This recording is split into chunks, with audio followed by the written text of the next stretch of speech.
Yeah. You know what I'm saying? Yeah, a sober mega is a good mega. Okay, good. Oh man, no, I'm doing good, man. Just got off from celebrating our good God, man, Was it 30 years anniversary? graduate a reunion. Yeah, the class of '94, and so just man, I haven't been out that much, that in that many consecutive days in a long time. And man, yesterday I felt love it, man. I mean, it was a Sunday, but good grief, man, I was so wore out. Oh my goodness. Uh I'm still kind of tired, but I'm better now. But good grief, man. But I had a really good time. Good to see the old classmates. Seeing just Gotcha. a lot of us age very well. So, I They don't know say that what about our it is out generation, here. man. Yeah, man. I well, just the roughness of it. I know I posted some pictures on TikTok, on Facebook and stuff like that. Yeah. I didn't post anything on Twitter X, but yeah, if you want to go check out, I posted some pictures of us. Yeah, no, you'll see how diverse our class was, and and just it was just really cool I don't think vibing and just seeing everybody. that's the funny thing is if you go to not to make this like a virtue signal thing or anything like that, but like if you go to my graduating Yeah. class, it definitely Hmm. wasn't that. But if you go to the friend group that I hung out with, you go through my yearbook and like I was part of the art club, but I was part of student body, that sort of thing, and everyone I was friends with, they fall into, I guess you would call that diversity class. But I live in an old gold Yeah. mining town. Like there wasn't. Oh yeah, I got you. So I mean, like, so if people are familiar, so there's a place in California that had so much gold. You have a foot by, like, it was a 2 feet by 2 feet plot of land people would buy, and they would string Hmm. everything off, and that's what you would buy. That was your claim essentially. And there was so much gold if you reached over just a string, like a thing of twine they had back then, right? And they had stakes in the ground. That's how they would plot the thing, and they have like little aisleways you can walk essentially to your little plot of land. And if you reached over to someone else's plot of land, they would shoot you on the spot. You're done. You're done. You just Damn. Oh your well. hand Oh move yeah. over that Yeah. You gotta. twine. Yeah. Yeah. So Yeah. it was the country boy version of, I say I grew up in California, but that was the last place my high school career was in that state. And then the other part was Northern California, and that was like when I was a freshman in high school. That was Eureka area that people know it as the Golden Triangle for reasons that are now legal apparently. But yeah, so I grew up in those two areas. So I think that's why I'm permanently pale, because I grew up in an area where it was always Oh, just. overcast. Those development Oh years when you're man. Yeah. younger where you can get a tan, yeah, that never happened Yeah. for me. so, Oh man.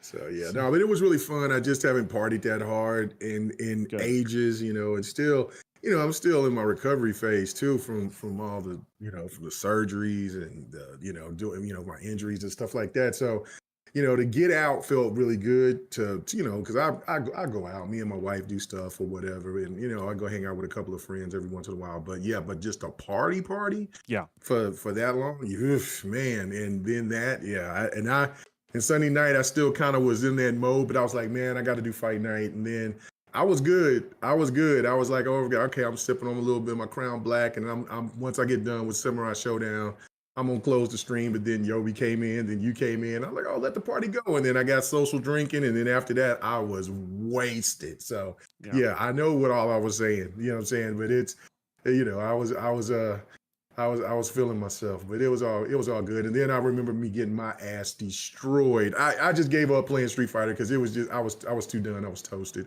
But yeah, no. So Thursday night, sober mega. We're gonna sit there. We're gonna get down and have a good time. But yeah, Cool. no. But I was gonna tell you, you would be very proud of me. I finished Guardians of the Galaxy Yeah, I didn't know you last week. started that game. Yeah, I mean, it's yeah, not a yeah. long game, but it's like the right, I would say, like it's a good solid meal of a game, if you know what I mean. Yeah, I think I put in like 13 hours into That's it, perfect. something That's like that. perfect for a Yeah, story-based yeah, game like that, I think. So, yeah. It was a little slow at first. I mean, yeah. I was just like, okay, I gotta get through it. It got, but the voice acting, the just how all that was coming out, and building up the story, it kept me intrigued. And then when they showed the blue lady, then I got all excited because I don't know, I have a thing for blue women. I don't know what it is. But yeah, the Hella was, well, You're not into Hella. sexy Smurfs, so I got you. Yes, sexy buff Smurfs, or nice petite Smurfs like Alara. I said the wrong name yesterday when I was doing the crossover, but and You know Yogi what's had to funny correct me. about that game is it took me a while for it to get over. I knew like they couldn't do the same voice actors; they didn't look like the same as like Right, the MCU stuff. But that was right. my temporary hang up when I first started. Like that's what made it feel like it started slow for me. Is I'm like I can't get it's like a bad dub, right? You're like, Mhm. ah man, like, and it's not anything to do with the quality of the work. It has to do with the fact that you invest, you make connections in a certain way unintentionally. So, but my opinion of that game is phenomenal, and I'm hoping you had a It time with it. So, I did. Like I said, it took a little bit. It took me until probably about the fifth chapter before okay, I started to get really invested. Like okay, all right, I'm digging this game a lot now. And then by the time we got to the 11th chapter, I was all in, and I was really pumped about it. Yeah, but yeah, no, it was just the whole vibe of it. It was funny when it needed to be. It was serious when it needed to be. I really enjoyed it. Like, when I remember you was telling me that I would dig the combo system, or the fighting system of how oh how you yeah, control everybody. yeah. And then once I had everybody maxed out, like, oh yeah, it got real fun. No, no, I just enjoyed the game a lot. It did, and I remember when I got to, like, it was chapter 12, and I remember when I just kind of stopped. I just paused it, and I'm like, how the hell did this game not sell? And then I remembered Square Enix did a piss poor job of marketing the game. Like, because the stuff that they showed, or even when they showed the trailers at that year when the game was coming out, I just was not excited about it. I was just like, what is this? Why is this? And if you got Well, four players, why you can't do, yeah, I think co-op or any of that? It was just so weird. It was poor how it was Well, and I presented. think it's similar to what I talked about earlier, where it took me a little while to wrap around or accept these characters as being representative of those characters. I think a lot of people looked at it and just like, that's, they have Guardians is not a very well known franchise outside of the Right, MCU, right? right. It is a comic book, it has a following, of course, right? And this is probably true to the comic, I would guess, just based on the Hmm. experience I had.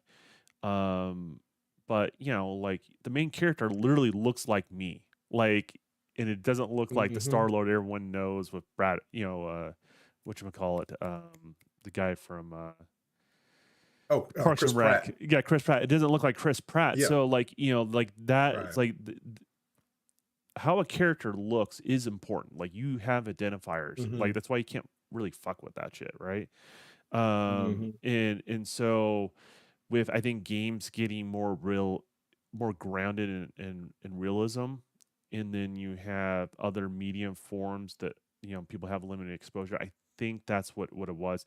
And then the question is, how do you address humor in a video game? That's not an easy thing. Like it's not an easy thing Right, in films, and it's right. definitely harder in games. And so I think there was a lot of doubts about it, but I think everyone I know that played it praises it, and I think it's one of Yeah. those games that does well over time than initial release. So Well, and see, this is the thing that bothers me too. Because because when you said about the humor and stuff, there was times I just bust out laughing, like, yeah, playing 3 o'clock in the morning, and I'm like, oh, because they did such a good job. There was only the parts that seemed a little, and I don't want to ever say a dev does lazy work, because it's not. It's just that it didn't mesh well. Like when you found certain collectibles, and then they had those interactions, like it was a side thing. You didn't really, it had nothing to do within the story, but it was just something for, like, when you had an interaction and there was one where I found something for Gamora.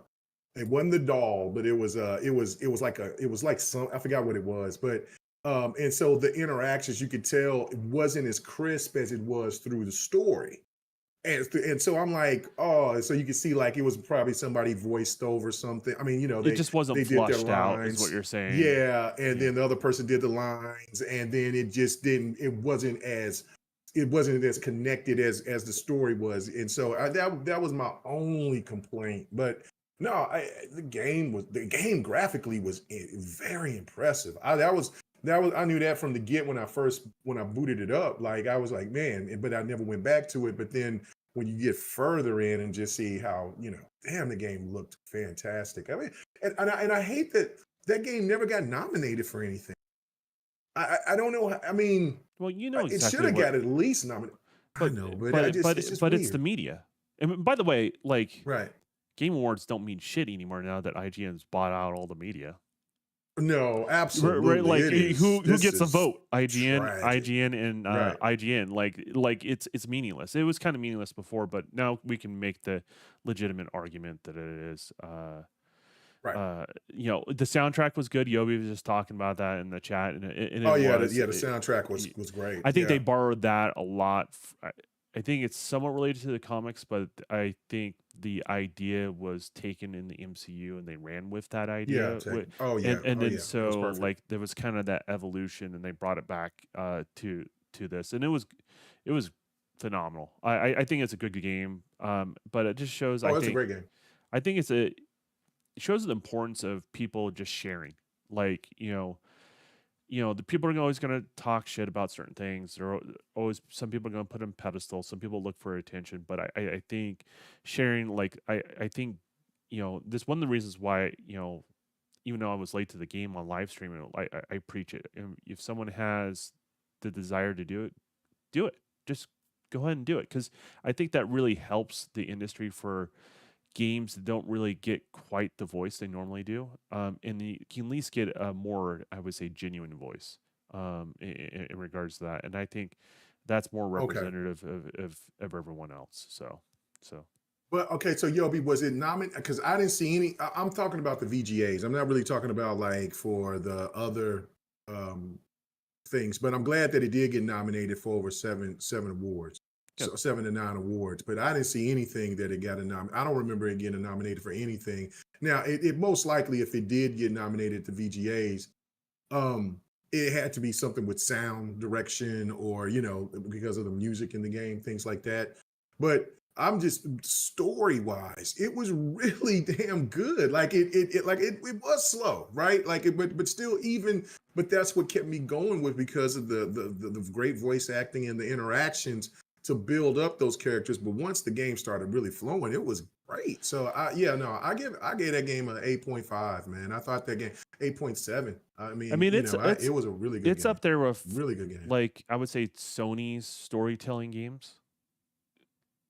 Action games. It's up there with those, and it's a third party, and that's something to be said. It's saying great things about. And I didn't know that Idios made it, or Adios, however you say it. But I did not know that they were. Yeah, I didn't know that they were the dev company that worked on it. I knew that it was a Square Enix, like they were the publisher, but I did not know that it was them. But I was like, see, again, another talented studio. Now they're for the streets. They was with Embracer. Now I don't know where they are.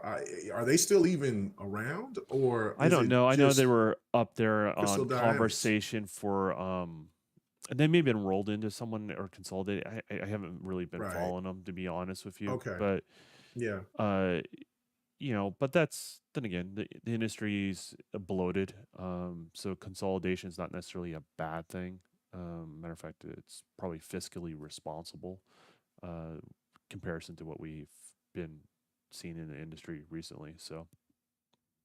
Okay, so Yobi put it in there. He said it was nominated over 20 times, but no VGA awards. Okay, that's still okay. And they won a little award here and there. Okay, that's what I was thinking. Like, I don't ever see them saying anything. And like, really, the reality is that the biggest thing, the biggest show in town when it comes to video game awards is the VGA. So yeah, and like I don't know, man. It's just wild. But it's been a couple of weeks, and also, well, I guess before we get into that topic, I will say this: I'm back to being tarnished. I was saying that I was going to try to go ahead and run through Hogwarts Legacy, which I really, really, really enjoy. Oh my God, I really enjoy Hogwarts Legacy a lot. So, and I'm not a Harry Potter fan whatsoever, but yeah, no, I said, and so I guess we can jump into that, into the little controversy about that. Okay, so I started it. You remember I beat it and told the story about the hell that I went through. I'm not a Souls game player at Yeah. all. Sekiro I accept, but still haven't beat it. Demon Souls I hate them to death. But something about Elden Ring that just like I love that game, right? So anyway, I beat it, and the people that I was playing games with, like or just having conversations with, that was playing the hell out of it. They told me to do the new game plus, and you get all this currency and stuff like that, and it would benefit you going forward, right? So I was like, oh, okay, cool. So I did that. Well, I'm not thinking about the whole situation with the DLC. I didn't even, I didn't pay attention to it. Or when I did pay attention to it, it said that, you had to beat, some bosses. And I'm like, well, I already beat them. I ain't tripping about that. I'm just ready for the DLC. Well, wrong. Okay, since I did the new game plus, I have to beat certain bosses. So I went in and I was like, okay, all right, let me get Mog. I know I've beaten a couple of bosses because I went through Yeah. and I did damn near half the map before I said, okay, I'm shutting this game down. I'm just losing my mind on it again. And so I beat Mog, and I'm thinking that it's gonna activate. It did not. I said, okay. So now I gotta go, and I did all that other stuff. And so I'm right there where Ragadon or whatever, Raygon or whatever his name is. I'm right there. I got right there to that area. I'm waiting for the festival thing to start. So I forgot what I had to do to try to get that going so I can go ahead and face him and then hopefully get the DLC. But the thing now is that I'm like, you know what? When I first started playing again, I was wondering, I was over here thinking to myself, how the hell did I play this game? This game is so goddamn hard. I was suffering. I was like, what is happening? So I'm like, okay, I'm finna go through this game a little bit, try to get the feel of it. And now I'm feeling good. I'm getting confident. I'm running through. I'm over here beating some big bosses and Have you stuff like that. done So I'm like, all any of right, the cool. DLC portions yet? None. I have not yet. Mm, Not yet. So that's the thing that I'm upset about. But I'm trying to now. But okay. Like I said, okay. I just need to activate so I can let's play the other boss, because they said you need to beat Mog and you need to beat the other dude, right? So when I activate the festival, then once I kill him, I'll go ahead and then I should be able to activate the DLC. But I've caught myself going through the game again, I think you getting should. captivated all over again. You think I should? Yeah, here's the reason why. Okay. Okay, talk to me. So All right. this is secondhand knowledge. I haven't played the game. I've talked Mhm. to, I've listened to a lot of people. I've talked to a lot of people directly who've played it. People that are a fan of Souls games or not fan of Souls games. There's a reason why the DLC is very controversial if you're not in the loop.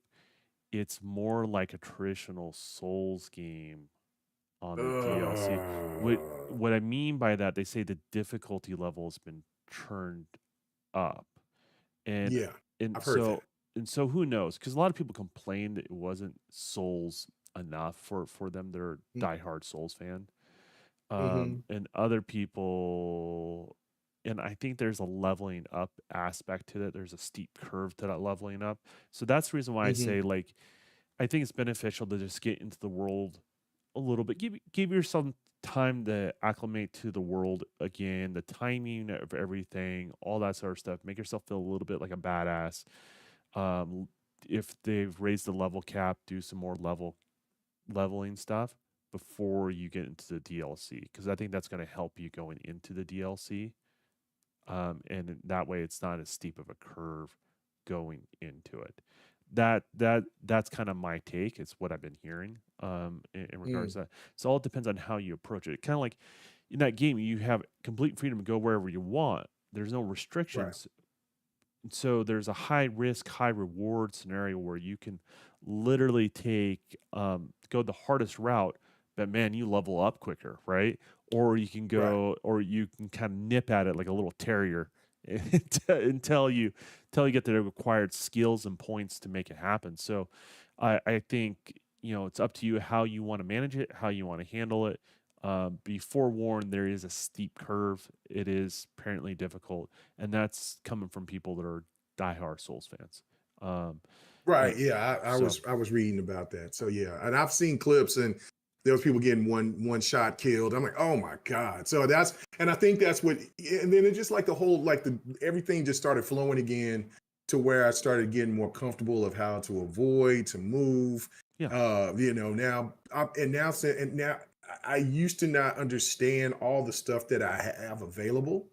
I do now. I got a better understanding of it. So now I've even made myself more stronger to where I'm going some places and I'm just hacking them. Because I got this blood sword that I picked up when I beat the game, and so I'm like, hold on, let me see if I can get back to that area again and see if I can get two of those swords and see if I can maneuver and get the weight things right. And then I forgot I had these other like rooms or these extra things that where I can pick up my weight. I mean my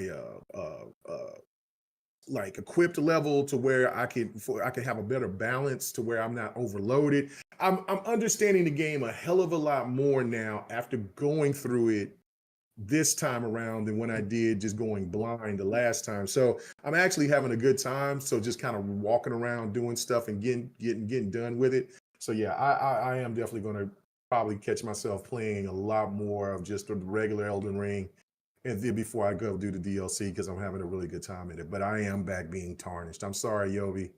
But I will do Fight Night Thursday, and then we'll have GRG Friday. After that, there's no promise. fair enough.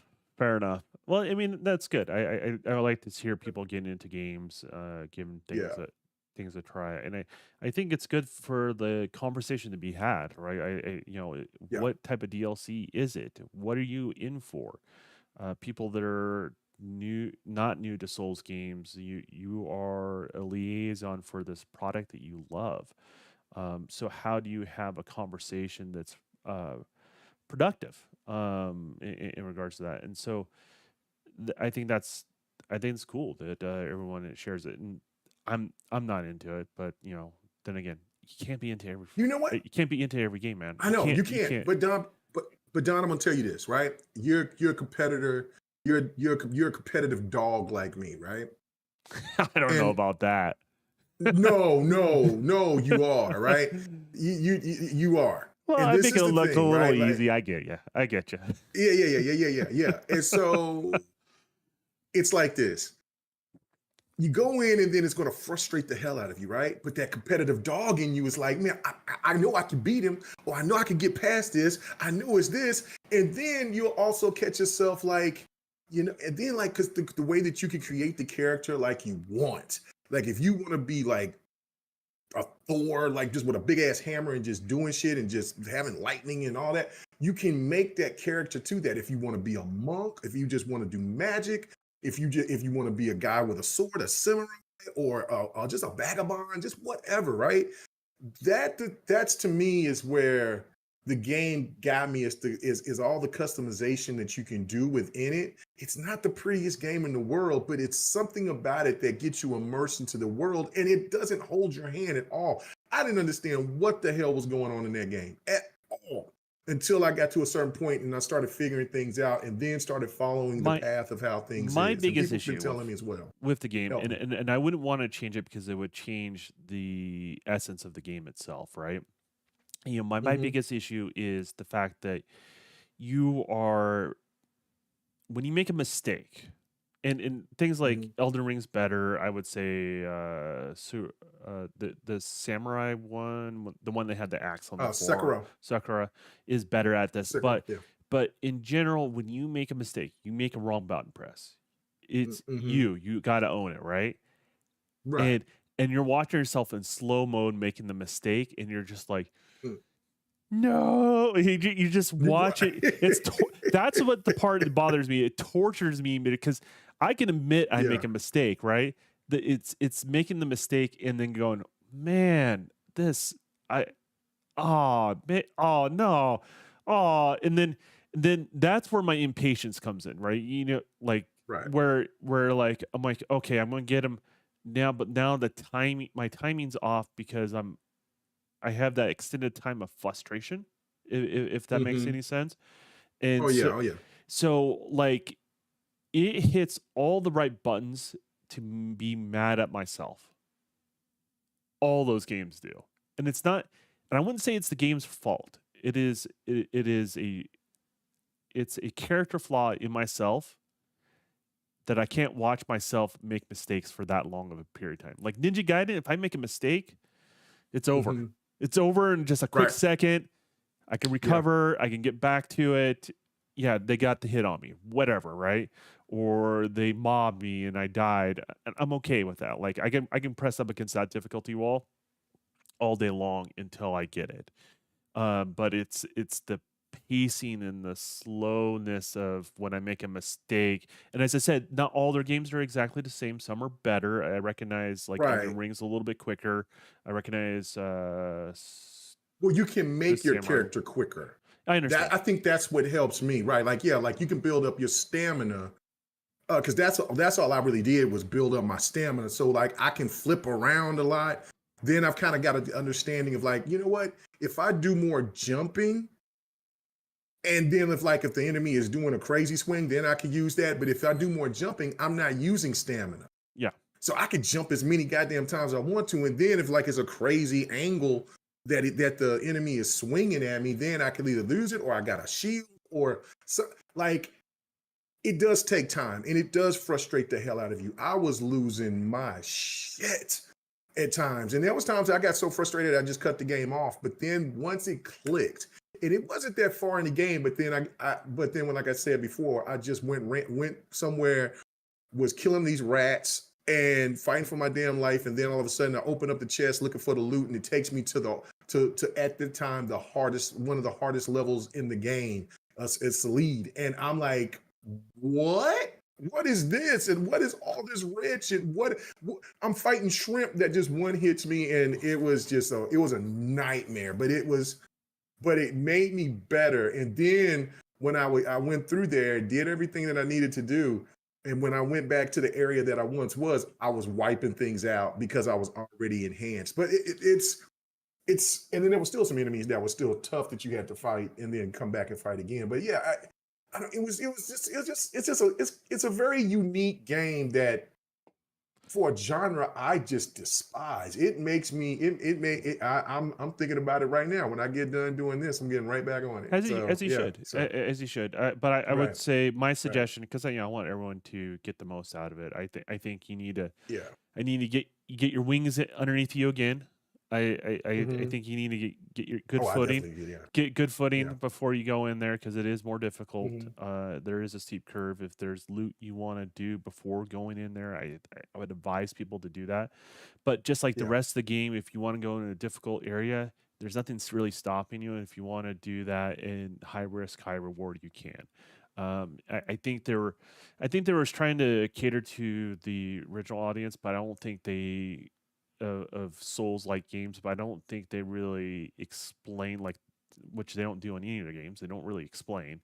Um, right, you know that you can still approach it differently and get a similar experience to what you already did, but you may want to hold off before you go into the new DLC stuff, depending on what type of experience you want to have. So, which I appreciate. I now, think games like that are good.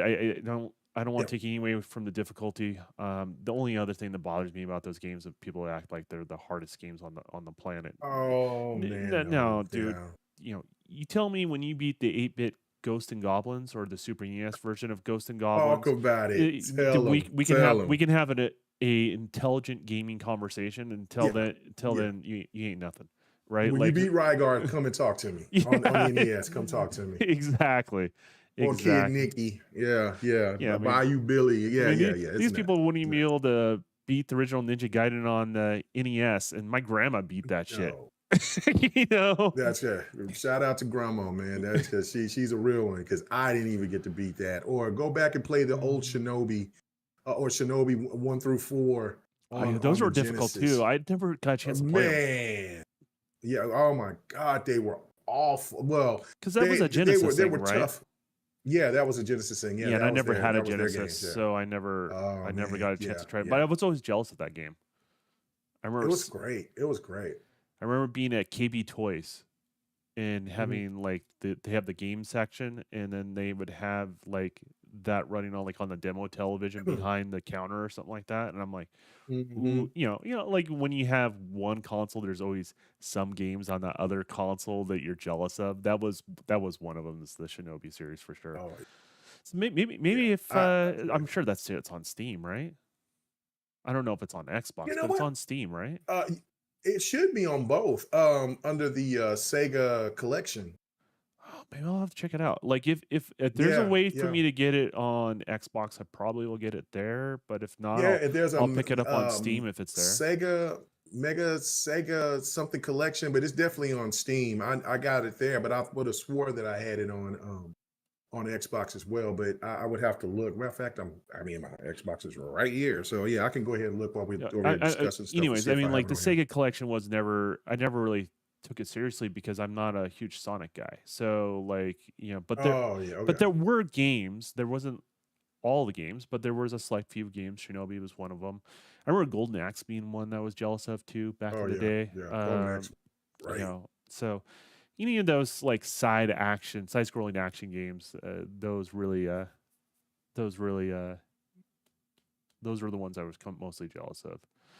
Um, but yeah, what else? What else do you want to chat about? Like you, Oh man. there's so much has Yeah, no, happened. it's so much that's happened, but we I know it's been a couple of weeks, but I never got a chance to hear your thoughts about all the events and the Xbox event. Mhm. What's going on with you, the blue? What's happening with you, Handy? Yobi for sure. Thank you guys for coming through. I haven't seen I haven't heard your thoughts about the events. I don't know how much if you've seen the PlayStation, Keeley, and Xbox event or anything else after that, but for the stuff that you have seen, what was the games that definitely stood out to you, and and just the value of Game Pass, like, and then we'll have a little side thing about exclusives here after that. But I mean, what was some of the games that caught your attention that you've seen during? Wh- I want to still say E3, but it's What not. what But yeah, was what's your thoughts? what was it was what was that game that was about a bean or something like that on Keeley show? Oh, Killer Bean, I think that's what it was called. Yeah, Killer it's based Bean. on a Yeah, YouTube video short series or something yeah, like that. yeah. Look, that's the only thing that caught my eye from Keeley's thing. Everything else was just kind of like stuff you've seen, various of different degrees. You can tell leading up to it, Keeley wasn't too stoked what he had to show. Does that make sense? And Oh yeah, yeah. not offense to any of the games that he did show, but you know he had variety on one side of the scale, but not the other side of the scale of the more AAA blockbuster type stuff. And I think he's feeling the pinch of he's not E3. No, he is not. You're not the answer. You're not the answer, man. Your relationships are drying up. People, you're at the end of the day, you're a media person, and media people in the industry. I'm not speaking for any particular publisher when saying this, but I will say this: they look at you guys as just tools to get their word out, and once you become a worn out, useless tool, um, they don't see any reason to continue to feed into that. That's just the harsh reality. So yeah, I just think he doesn't quite have the pull that he once did, and I think that industry shift is happening in regards to that. So not a whole lot that was really memorable for me on Keeley's side of things. I'm sure there was other great games, but just nothing really resonated with me to say, oh, got to put that on the want list for later. And then Xbox, it was the opposite. It was like drinking from the fire hose that was attached to the fire hydrant. Like you know, and it wasn't a long hose; it was a short hose, blasting you, master blast you in the face. It was bad. So and it's one of those things. Like I think there's also weird buildup on the Xbox side of things too, because it was for Xbox fans, it was kind of like they see them making the moves, they're in the public eye, they know they're working on stuff, right? The question is when is that stuff going to hit, right? When are we going to get Yeah. this? When is it going to happen, right? I think a lot of people lost.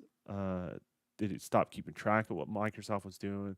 They stopped losing faith because of all if you follow the I would say the gaming community out there, there is a community that opposes them in regards to all that, and I think that stuff it caught up to them. It caught up to them to the point where they didn't show, and then the problem was resolved. If you know what I mean. So Yeah. Um, just going through and looking at some of the stuff that they showed, and they didn't even really show a really good version of Dragon Age. I forget who showed the better version of it, but they showed Dragon Age Vanguard Veilguard. Um, very excited for that.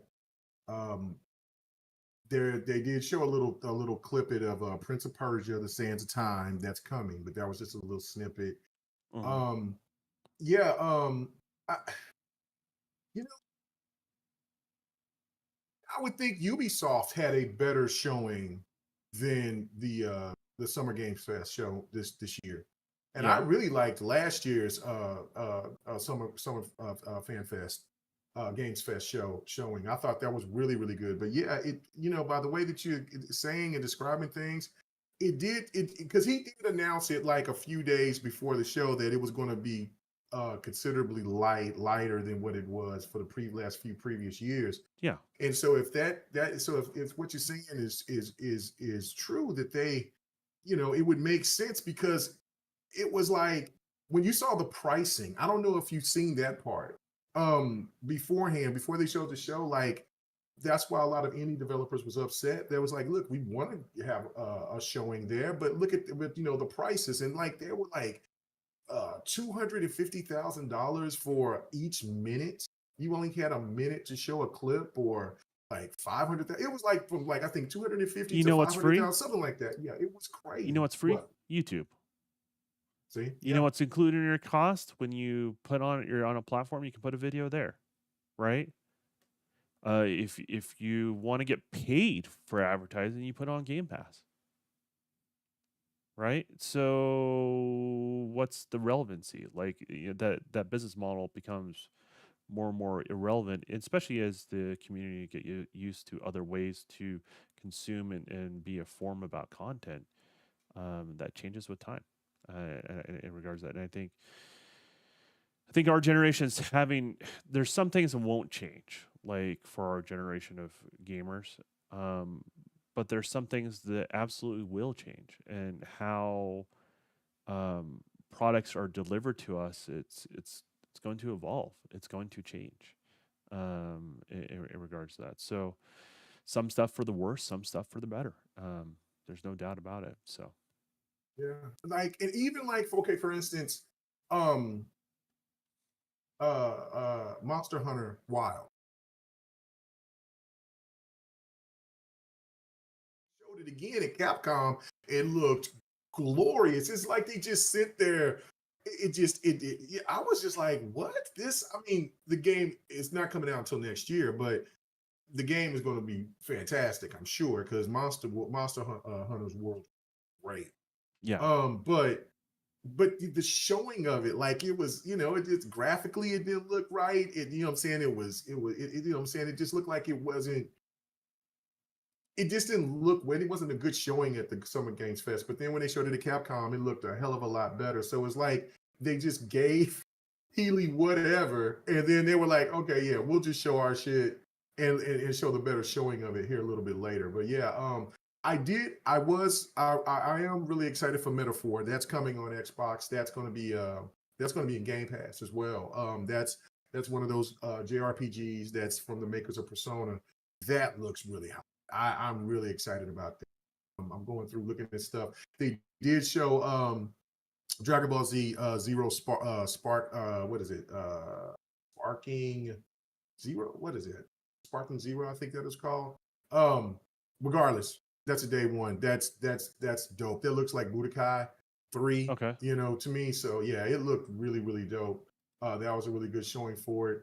Um, yeah, no, there was the Horizon game looked really dope. It was the Horizon Lego game, but then come to find out that that game is going to Switch, and then so PlayStation was like, no, we're not going to put it on Xbox. Which okay, whatever, right? Yeah, But it's going to happen. it opened, yeah, it's going to happen. But I was just like, okay, you know what I'm saying? But it looked really fun. It's something that I would definitely play.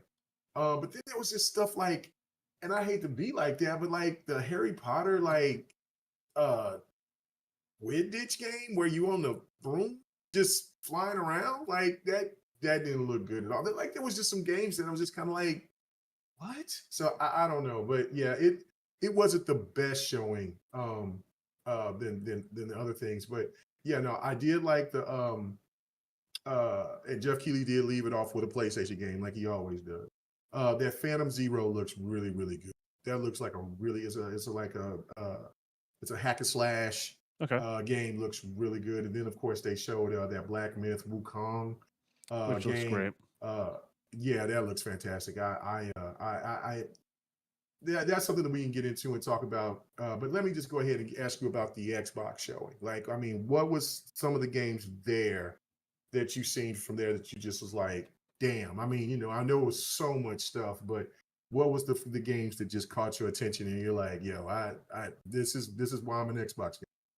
No, Perfect Dark really caught my Did eye. it Yeah, did it catch your eye? Okay. yeah, cuz the thing is Perfect Dark. Obviously, the original was on the N64 because they couldn't renew the license with 00. But they also gave him creative freedom. This is the reason why I don't like, a licensed game is cool and all. That's the reason why I like new IP, right? And Perfect Dark probably had some of the best AI, and I would argue even better AI than a lot of games today, as far as behaviors and stuff like that. It was very groundbreaking. Um, and then Perfect Dark on the 360 was, it was. I played it through. It was good and all, but it wasn't great. Does that make sense? Like I couldn't get into it. yeah, Yeah. it's not a what I call a second playthrough game, if that makes any sense. You play through it once, you're kind of there, and they try to have some elements, but it just really wasn't quite there. So the question is, how do you evolve the gameplay into something that's meant to be? I call it an intelligent shooter, right? It's about approaching these situations in a very tactful way, but having a variety of tact that you can do to it. And I thought the parkour elements with the combat was kind of what it needed. It's not just another first person shooter. You're not just peeking around one corner. It's about outsmarting the scenarios that you're thrown into. And I'm like, okay, I feel like this is almost kind of like the new Doom games. Like they had this weird thing with, I think, honestly, it was the early 360 generation of Doom. Like the new Doom games weren't great. They Mm, were right. No. Doom, but they weren't good. You know what I mean? And then you see the new, like the last two Dooms and the one they showed in the showcase. You're like, okay, this is new and it's fresh, but it's still the property. Does that make sense? Right. And it's almost like they expanded, like they kind of re-looked at it and said, how can we bring those core elements of the product back, um, but add new game gameplay mechanics. And I feel like that's what they've done, and I think that's honestly what I feel like they've done with Perfect Dark. I know there were some surrounding people complaining about the character design. I disagree wholeheartedly with I everyone thought I that thought she said looked great. yeah, Yeah. yeah, and I feel like talk about something I'm gonna do on my channel. That's something that I'm gonna there is a proactiveness of insecurity within the industry, but not everything falls into that category, right? And I think she was a character in a franchise that's like, how can we make it a more grounded character? Does that make sense? Right. It's not Right. it's not like this bizarre standard of beauty. I think she's beautiful. All that sort of stuff. I think she just showed it they showed it in a very grounded way in regards to that.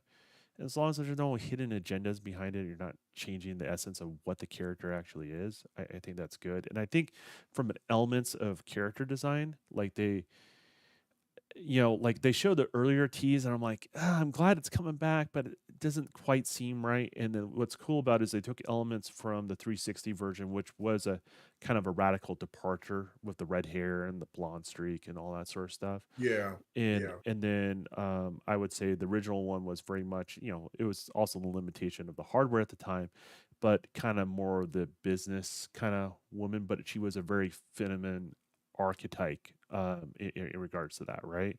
She didn't lose her femininity in those games, in any of those games, and I think they kept that. And so, yeah, I'm just really impressed with how they reinvented the franchise.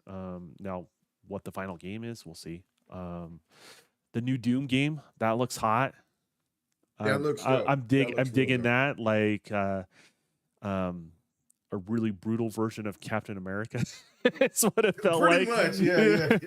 Yeah, which I thought was phenomenal. Yeah. So and then again, I gotta talk, get into the Doom games now. the I last do because oh every time I look at them, and then I'm like, man, they look so fun. But I'll start playing, and then I'm like, I'll lose interest, and then I just don't go back. I got to go through. I got to go through. Got to commit go a week. through it. I got to go through it. Huh? I would say commit a week. Give it a week. Yeah. Stream your videos of it. You're gonna hit a wall a little Okay. bit, right? Like there's gonna be a Okay. challenge wall you're Okay. gonna hit, and then there's a certain point it's gonna click, and you're not gonna be able to turn it off. Okay. That All right. that and they're all. It's not like the next one, like Doom Eternal is better than, like, say, the other one. Like they're Doom all on 16, 2016. Yeah. yeah, whatever one where they redid the engine and all that sort of stuff. Like they're Yeah. all on 2016, I think. par, and they have an element of give and take, right? Like um it's a first person aggressor game is the best way I can describe it, right? Because a lot of games you hide behind cover, wait for your shields to come back. Sometimes you have to get the glory kill to get your health back. So you're on the aggressiveness of it. So it's a little bit different pace, and once that kind of the understanding of that fully clicks, and you start going, oh, this is where I made the mistake, and then you adjust your play style for it, it's going to be awesome. Then there's a lot of more of your shooting's less look around. You do look around, right? But a lot of it's very strafey.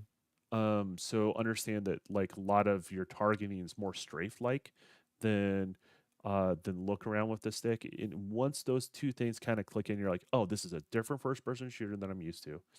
This is a blast. Yeah.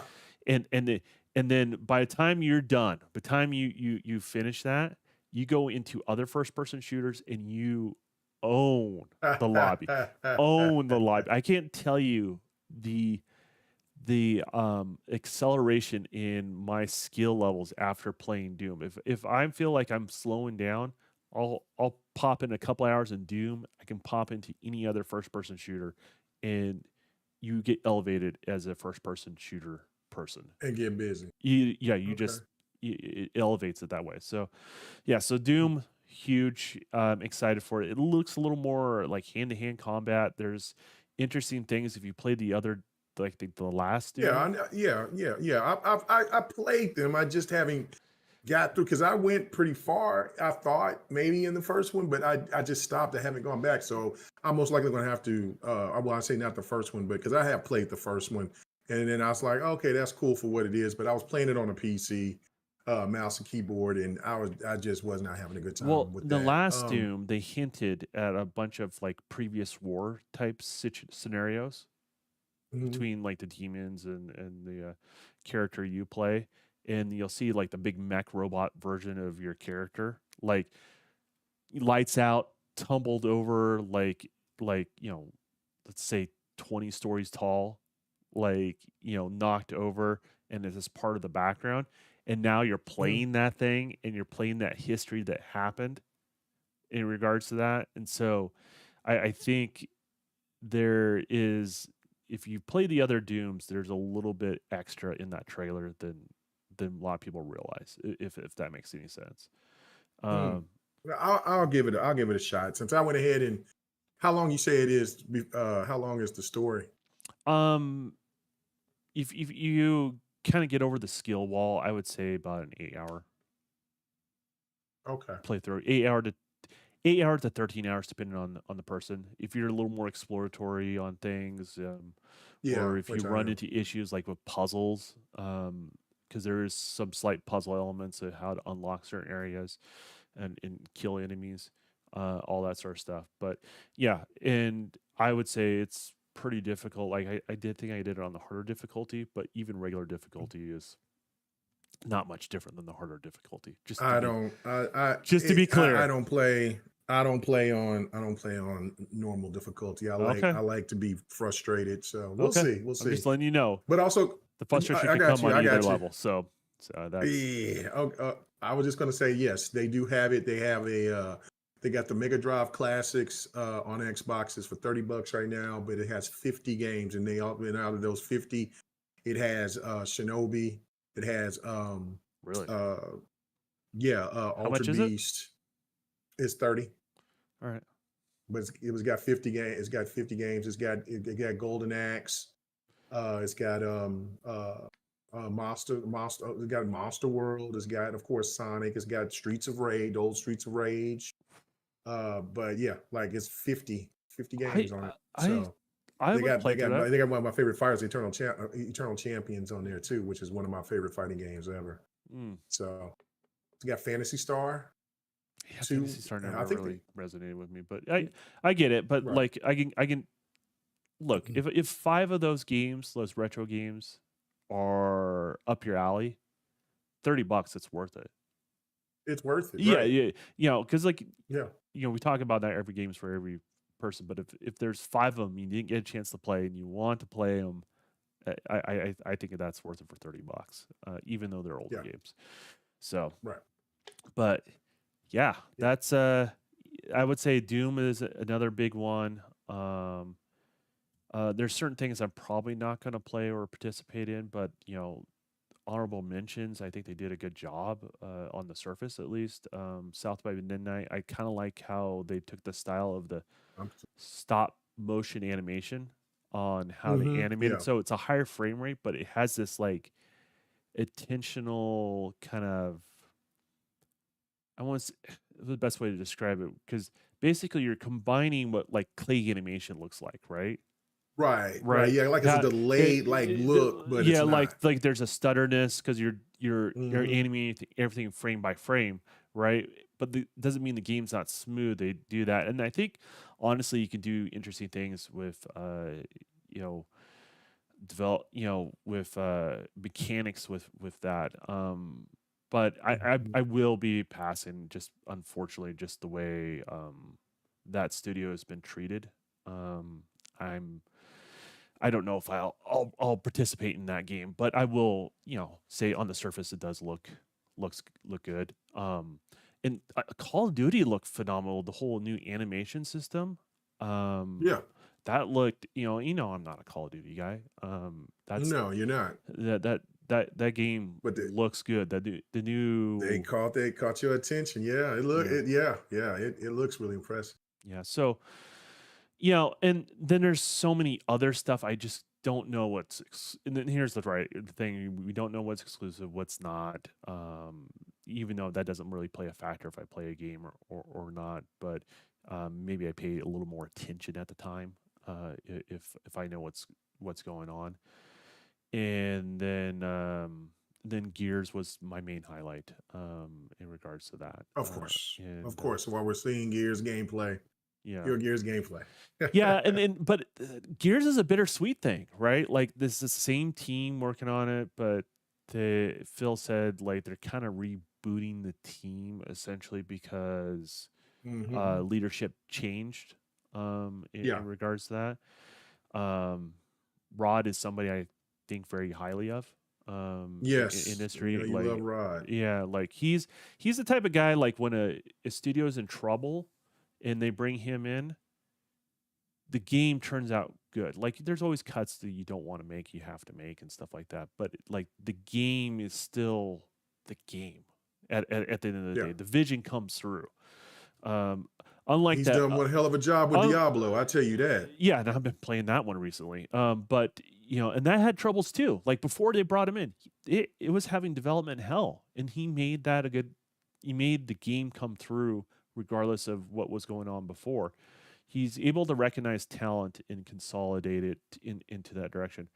Unlike the guy that everyone praises on Halo, that we found out he got let go. He also worked on Crackdown. He pushed all. Staten, whatever. Yeah. Joseph Staten, right? Joe Staten, yeah. Statham or States, yeah, Staten like that. Yeah. I keep wanting to say Jason Statham, but it's not that. It's right. Joseph That's Staten. the actor Joseph. Right.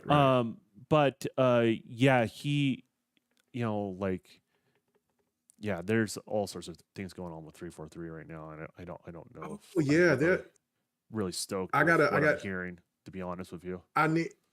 Oh really? Now see, there is I was wanting to talk about that because that was a week before last. The same woman that's she's been out there, been on 343's neck for the last 2 years, and she was back at it again because of like a personality, the situation. No, she was the no. She worked for 343, and she was one of the people that got let go because of the direction. This is during when Bonnie Ross and them was still in charge, and Joe was probably brought in at that time or something along those lines. Right. And so anyway, but she was one of those want to bring Halo back to the old guard, pretty much. You know, bring Halo to, you know, just whatever, right? And so she didn't like the direction. So she hated all the direction of everything and Infinite and everything else. So she's been kind of gloating about it. Well, she goes crazy again because of whatever the information was, and it was a really long read. We'll have to talk about it probably some other time. But I got to find it. But yeah, I definitely wanted to talk about it because it was like, really? You know what I'm saying? So shout out to Operation Ops sending that to me. And I was like, oh man, like, and I'm like, just let it be. You know what I'm saying? Enough is enough. You know what I'm saying? Like, you've been gone for the last 2-3 years. You know, why are you still trying to shit on Halo or whatever in the situation of what's going on? It is what it is. Let the new people make it, let it cook.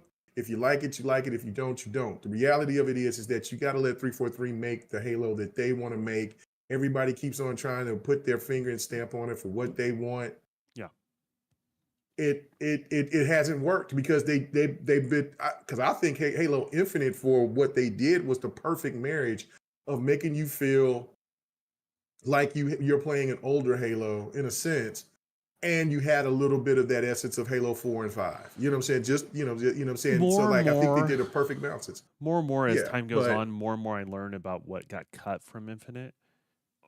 Yeah, me too. More frustrated I get. In regards to crazy frustrated because the and this is back with Joe, right? Joe did this shit, right? Where he said he did that shit. Where he like say, well, we don't need a piece of leather to upgrade Master Chief's armor. And I'm like, is that really the direction they were going? Find out that's not exactly what they were doing. They were doing something totally different.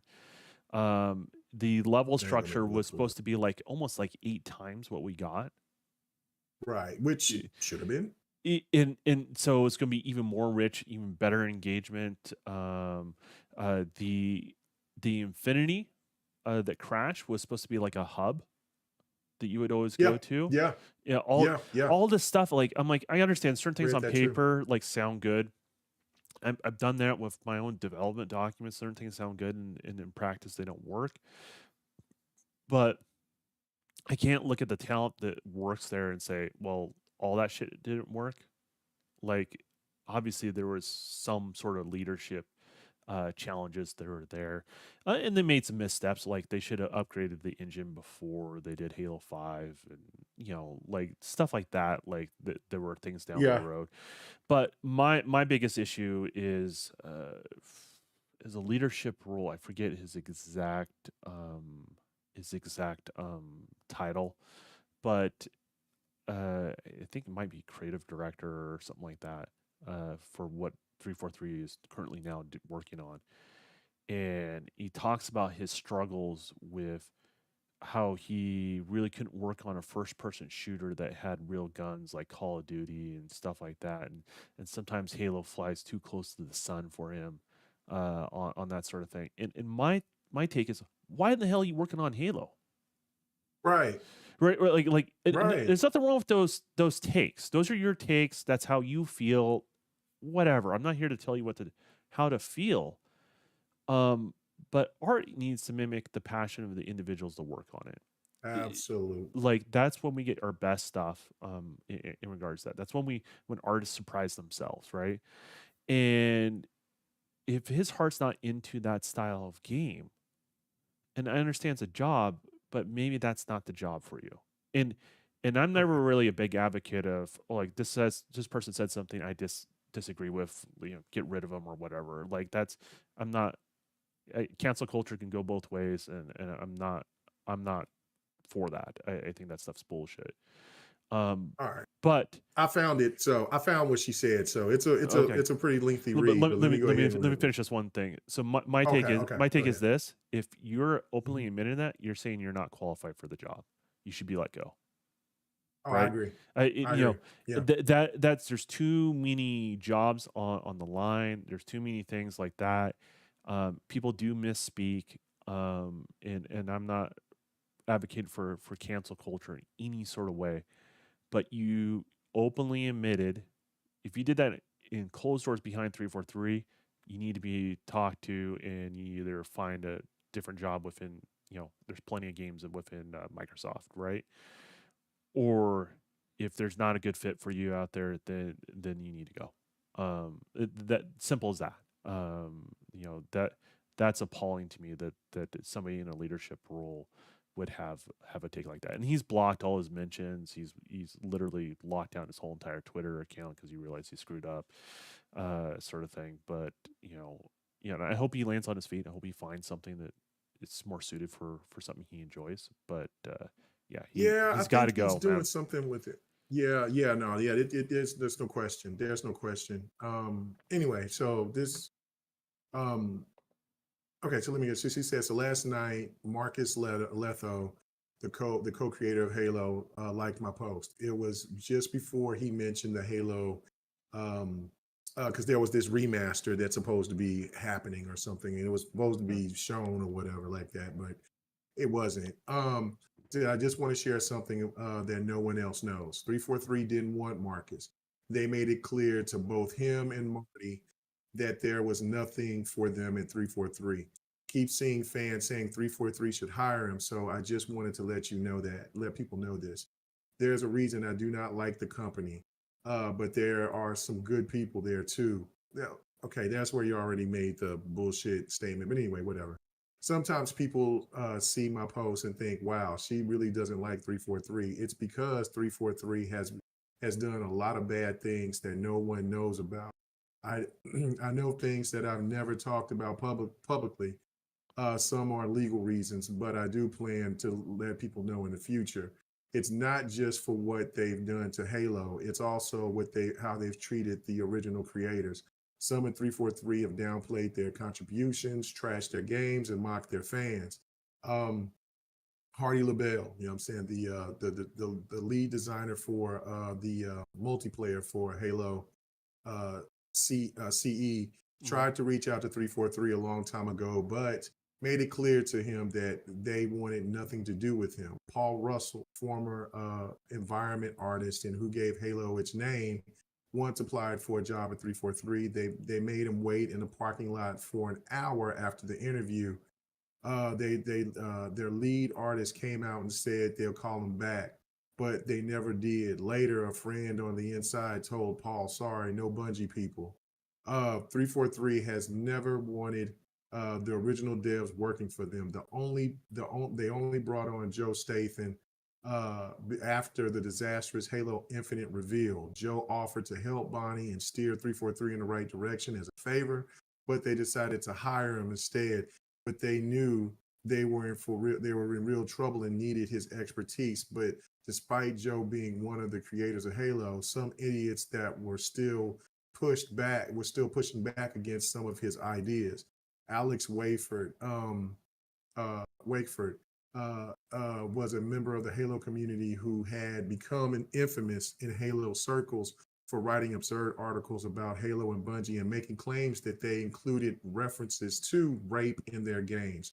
He even wanted Marcus to confirm whether it was true or not. Alex also criticized Joe for referring to Cortana as girlfriend, despite being disliked by many in the community. 343 brought him into their community team.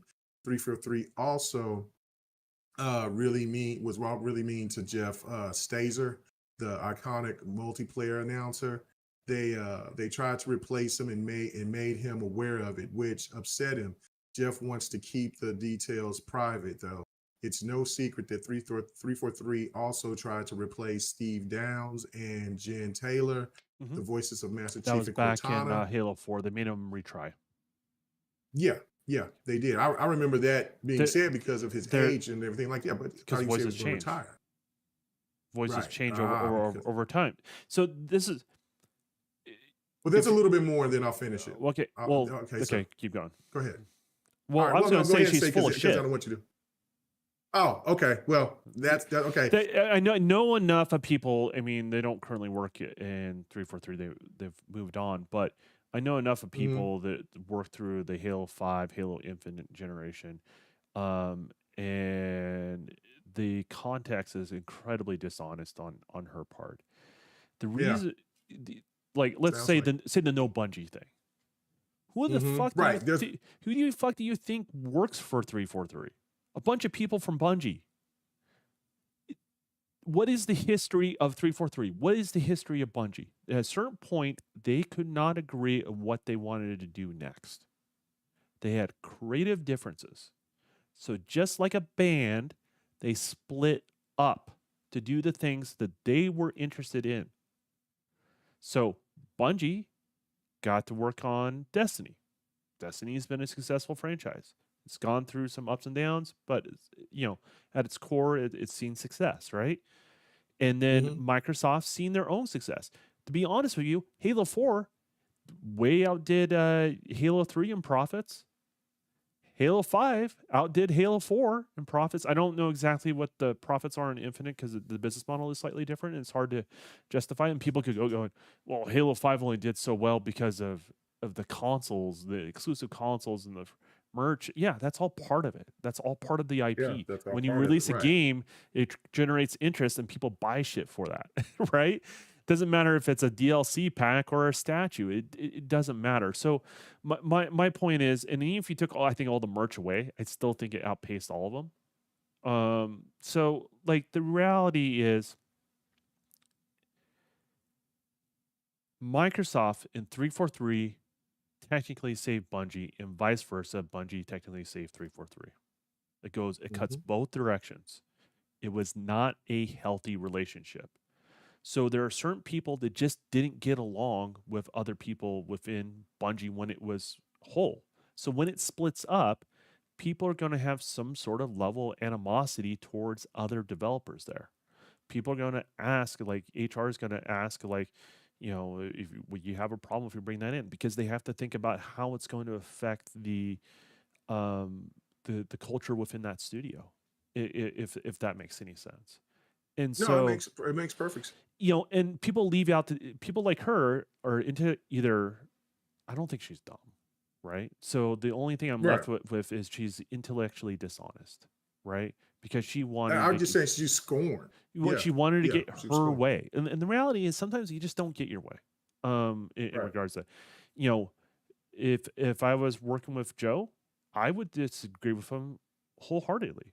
And I would probably bite my tongue if I was needed the job and stuff like that to some degree, right? I would pick and choose my battles where I feel like it matters the most, where it matters most working for the team, and I feel like what's good for the franchise. But then again, all developers don't agree what's good for a franchise. Not all developers are on the same page. Not all gamers are on the same page of where a right, series should go. So you imagine if developers are just gamers that they have skill sets that help them make games, they're going to have the same sort of disagreements, right? Maybe even a little more right. respectfully, all that sort of stuff. But that's going to happen. So that's why I have a problem with this. Is intellectually dishonest. Someone with 3-4 from Bungie may not got hired because they don't get along with certain people or something along those lines. And that's probably the best thing for that Bungie employee, and it's probably the best thing for the 343 employee. Do you want to uproot your family to go work at another studio and then it doesn't work out because of bullshit? Like they're doing them a favor to some degree, right? Mhm. you know in general, like there's certain people that work at certain studios I've blacklisted because of the shit that's happened behind the scenes, because I can't sort through the good and bad apples that exist there, in regards to that. So the thing is, there was obviously missteps with Infinite. I think it's the worst All the Halos, out of no all the out of the main lane 343 Halos. Halos. Yeah, The yeah. 343 No, Halos. there's no question. Yeah, No it's question. not their best work. Um, in No. regards to, and as I say that as somebody who's played through all the CE stuff. Um, I played it. I played the first Halo at E3. I think actually I played it right next to Phil before Phil ever had the accolades that he currently has today, right? Because it's the start of the Xbox. I remember Yeah. playing it, not the first one, not being that impressed. Obviously, it's grown in a franchise I love and beloved, but and I love those old games, but I love them for what they are, as old games, right? I know, I you go back and play Halo 5 today, like I guarantee you, we stream and we got four people going, we're gonna get people viewing it. There's Right. interest in that game, like, and to this day, like I don't think any Halo plays as good as Halo 5. It's because I gave No, everything an honest shit. it doesn't. Halo No. 4 plays better than Infinite. And then that wasn't very beloved either because they Well, okay, so I don't know. For that one, I will say Halo 4's multiplayer was so foreign yeah. that I would probably still recommend Halo 5's multiplayer. But if you're talking about as a whole package because of the desync issues and Yeah, the you got lack it. of content until after, then yes, Halo 4 was a much better I would say product from that mechanics, came about. people think 4 is not much different than other Halos, right? Oh yeah, it is. But Oh, but wow, but mile. but I would say Halo 4 is closest to the original game mechanics, and people don't realize this, from like how you aim, Yeah, how controller aim works in that particular game. It is indicative. yeah, It has more of the original coding of all the other Halos, but people argue because they didn't like the loadouts. That's understandable. I mean, that's not right. for every game. You can't That's just what I'm saying. It was really foreign. Yeah, you can't take yeah, borrowed mechanics from it.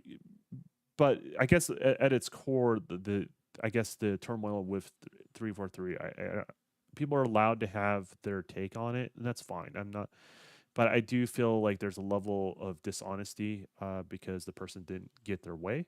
Um, and the reality is, you collaborate with anybody at any studio, you're never going to 100% get your way. You have to grow up. You have to grow up and get past that. You're never going to get right, everything you want in a project. And you can pour all your blood, sweat, and tear into game development and working and collaborating with other talented people. But you're never always going to get what you 100% want. It just doesn't exist. And you can claim like, oh, this community person, they agree with me, so therefore I'm right. Like that's not how that shit works. Communities are divided on Halo. That's the harsh reality. Look at us. We'll, Yeah. we'll preach Halo Yeah. 5, but I know a lot of people preach Halo Infinite. Like, and they're allowed to. They're allowed to disagree with us. I don't really tend to care. I just don't like the dishonesty about the process of what's developed, and how people will look at one part of the community and doesn't recognize that there's another part of the community that's maybe a little more quieter, but they're just as much as part of a love for the franchise as anybody else. And some people, I would argue, they probably love the franchise even more because they like the previous stuff and they also like the new stuff. They're a fan across the board. They're not one dimensional.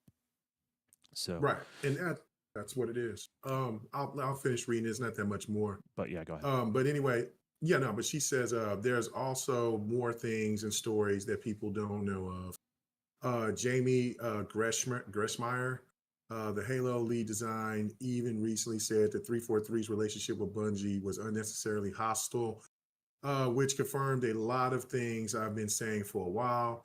The hostility has been seen in how 343's community teams treat Halo fans.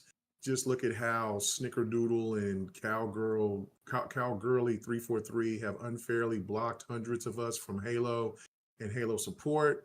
It's only natural. I hate a company that disrespects the people who made our favorite games and its fans. Has disrespected the people who made our favorite games and its fans. Why should I give 343 my respect? What have they done to deserve it? They basically gave their middle finger to the creators of Halo and their fans, destroying a franchise that revolutionized console shooters and online gaming, and which built the Xbox brand. They messed up Halo for a whole decade. That's a big part of our lives. I don't see how anyone could respect them after all that. Well, That's how she ended it. I have respect for him, and I think, and I have respect for Me everyone, too. even her. I disagree wholeheartedly with her. I have respect for whatever she has contributed to the franchise when she's worked there. Right. I understand how hard game development is. I understand that people are emotionally invested. Where I don't respect is how she just treats other people like shit. No, should you talk trash because you don't agree with certain the way the community disagrees with your decisions? No, you it's not how you treat. That's your consumer base, in regards to it. But then again, consumer base, you're not entitled for a game to turn out a certain way. There's certain times like games, they can make reasonable decisions that are not, they're not politically based. They're not just slightly different takes on something, right? And people lose their minds about that sort of stuff, and that I don't get, because as a gamer that's, I guess the term root gamer, or from that 8-bit hard era that I was forged in, right?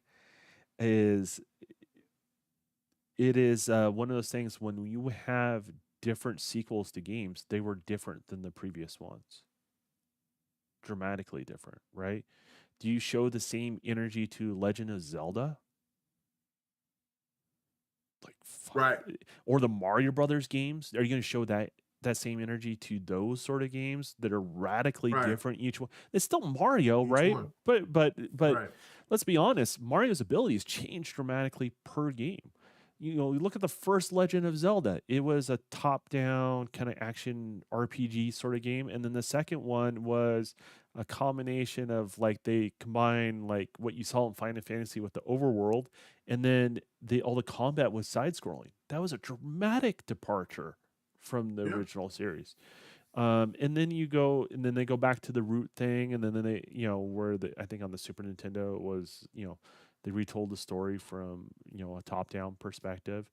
And then as you go through, they had, Wind Waker, which I didn't like, but it exists. They had the called Akura Time. Then they had Majora's Mask, and all these games have dramatically different game mechanics, but they're part of those franchises.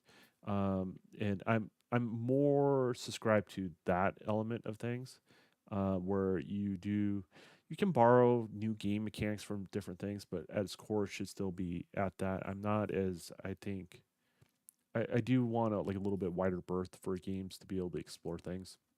That Mm.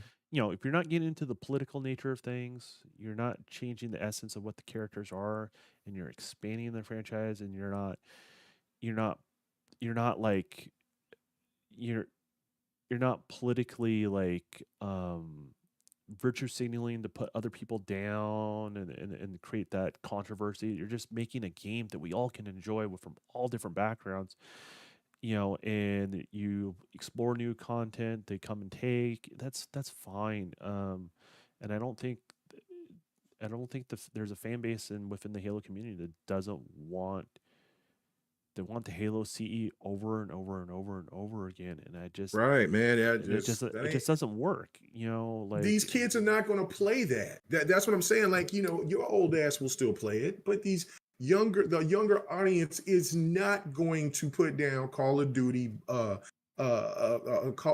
or Apex Legends or Fortnite or whatever for an old ass, dusty ass old Halo. Like, it just won't. You can't aim. do you You really think can't. You it's an can't age aim thing, or do you think it just expires on the shelf? I look at it as more of like it turns both. into a I turns think into it's a crouton. both. Like Right. It's just both. I mean, I don't think you can just target like I want to target the young audience. I want to talk to the older audience. They have some Well, influence, right? I mean, I get it, well, but right. Like, I mean, we're the old. Okay, so this I is just the look at reality game of it, as a Don. game, and Well, no, I do too. yeah, like that's all I look at it as. And if the game Oh, stays the same and doesn't change ever, it's gonna. Okay, like yeah, for instance, God of War. How much I did not. I despise what the new God of War looked like. Right. okay, In the sense of like what I was used to seeing. Right. I was on the side of what some of these old Halo fans was about when it came to God of War. But okay, you know what? I played it. I gave it a shot. Fell in love with it. Do I still like the older God of Wars? Yeah, I fair. do, but I see the importance of the God of War, and I find myself Is really enjoying that. These people out here is like just saying old Halo or death, and then they ain't even giving the game a chance. 343 is listening and trying to balance it out because they're knowing that the old way of how Halo played is not something that's going to be a because it's about making money at the end of the day. It's a wide gap. You got the traditionalists, but then you got new heads. You want to bring in more people to enjoy the game, and they still shitted on it, even though they took away a lot of things that they said that they despised from Halo 4 and 5. And they gave them some of the old traditional stuff, weapons, things like that, the simplicity, the old aesthetic, and they still gave the middle finger to it. So I don't know. And did 343 fuck it up? Yes, with the desync issues after it was playing so well after the holidays. I have no idea why that they did. You know what I'm saying? well, They shot themselves in the foot a the million desync times, and actually then the lack of content. existed back then. People don't realize it, but it didn't show up because it was AI written played on the server that you were connected to. Does that make sense? Mhm. So the Yeah. desync thing didn't show up because you're not dealing with a bunch of different clients all over the world playing against one another where that stuff manifests itself. And so what it did, they used it as a marketing ploy, the AI characters, to sell the vision of what the multiplayer was going to be, right? And even Mhm. to this day, you can go in, you can play the 343 bots, right? And it plays a million times better, regardless of what difficulty you set the bots, than playing with other players. But people want to play with other players, but they're shorted on the experience.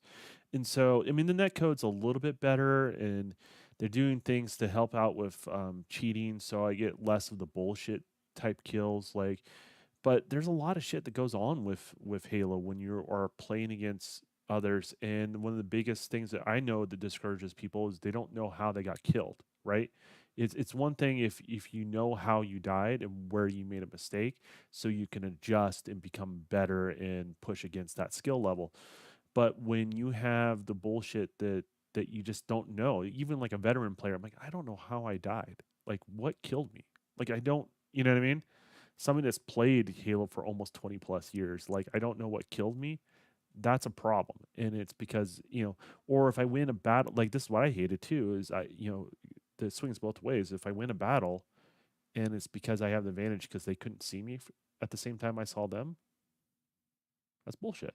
I don't want that win. Yeah. I don't want that. Yeah. That's nothing to brag about, or you've deflated the encounter and do it. And I do play it, like, don't get me wrong, but it's more of a that will do until hopefully they get their shit together on the next one. And they have some good leadership. There are certain people I know that work there that I'm excited to see what they come up with. But then you have certain people like this, they have attitudes like this. I mean, if you have that sort of attitude, like, do you really think you were that good of a fit for Halo, period? Regardless if it's Right. Bungie or not, like, Right. there are certain people are just not going to get the job, and certain people are going to, and they're going to want to bring people that are new and fresh, but have a love for the franchise. And I will say this: everyone that works at 343 in general, like 99% of them, all have a love for Halo. They just don't agree on where their love lies. If that makes Right. any sense.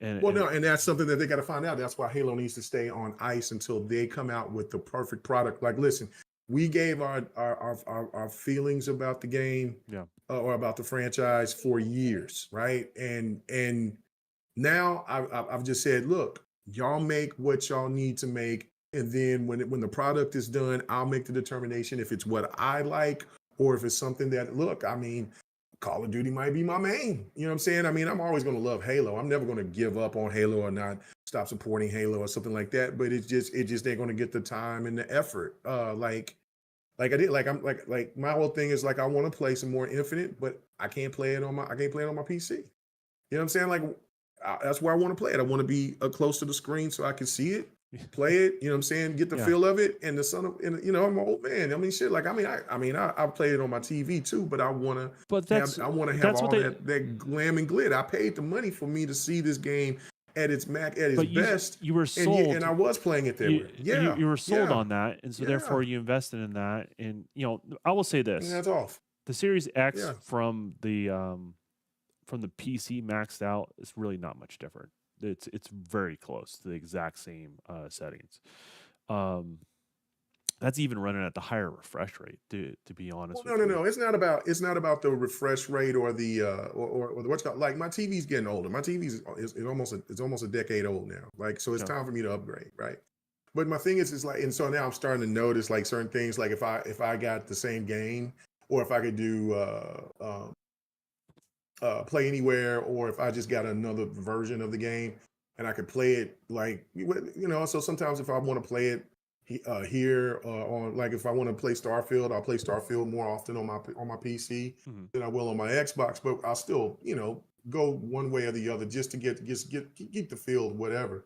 But my TV is getting older. So now I'm like, okay, I'm seeing the HDR, the HDR doesn't pop like the HDR does here. So that's my whole thing, is like, I was just get comfortable why don't you playing just it on connect my your PC. console to your monitor? I mean, none of that doesn't take Yeah, away but from then not to take away from your PC I experience, but I'm just saying I in general, you have two I ports, know. don't you? Right, yeah, I do, but then yet I got all that other stuff hooked up to where it's hooked up to my Elgatos and all that other stuff, Yeah, and it's so just then I one have to, cord. yeah. The Yeah, I output from know, your but I just Elgato straight to the back of your monitor. I don't want to do all that. I didn't have to before. Why do I got to do this because of a stupid ass glitch on the from an update that y'all still haven't fixed? Well, no. Like, I've been playing again. Yeah, you see what I'm saying? So take Halo out of the equation. That's not what I'm telling you. okay. I'm saying, Right. No, I know what you're I'm saying saying, is you but yeah. prefer your monitor experience regardless of what the device is because of the display quality. So Right. why compromise your experience regardless of what platform you play on and not just connect the back of the Elgato to your monitor? Because I'm old, hard-headed bastard, and I like my setup the way it is. I don't want to do no changing. And so that's what, like, and that's what I'm saying. Like, I'm not mad about anything. Like, I'm playing Elden Ring on my Xbox. Yeah. And so that's fine. I don't have a PC version of Elden Ring. I'm fine with that. But I was playing Halo on my PC. Like, that's what I'm saying. I was playing Infinite on my PC once I got this PC built, and I haven't gone back and played Halo on the Xbox, except for when the last time that we played, which was about a month ago. Yeah. So I was like, and I didn't have a bad experience. Like, it's just all horrible, but it just pissed me off that if I want to play where I was playing it, Why is this patch not fixed to well, where you I don't should be have to able use to. that? There's two elements. You should be able to play wherever you want because that's what you were sold, right? You were sold. Right, right, Doesn't matter if you right. buy it through Game Pass, buy the game outright. Microsoft sold that you can play it anywhere. You've spent the money. You want to have the better experience. I will say they're Yeah. literally on par with one another. The Series X. That's one of the, I would say, the disappointing PC ports. Like there wasn't like additional overhead that they gave it to um, take it to another Oh yeah, level. no, because But they were trying to not, have cheating and things like that. No, I get you on that well, it's because I have it's thought not about it. cheating. I'm just saying the visual experience, the frame rate, Huh. the not just frame rate, right? But Like that's Don, just what I'm one telling element. you, the visual experience is not the same compared to my TV to my damn monitor. What I'm saying is, if you put on the same display, you'll But I see don't what I'm want to talking about. change it when I got what you're saying. But I don't want to do all that just for one game.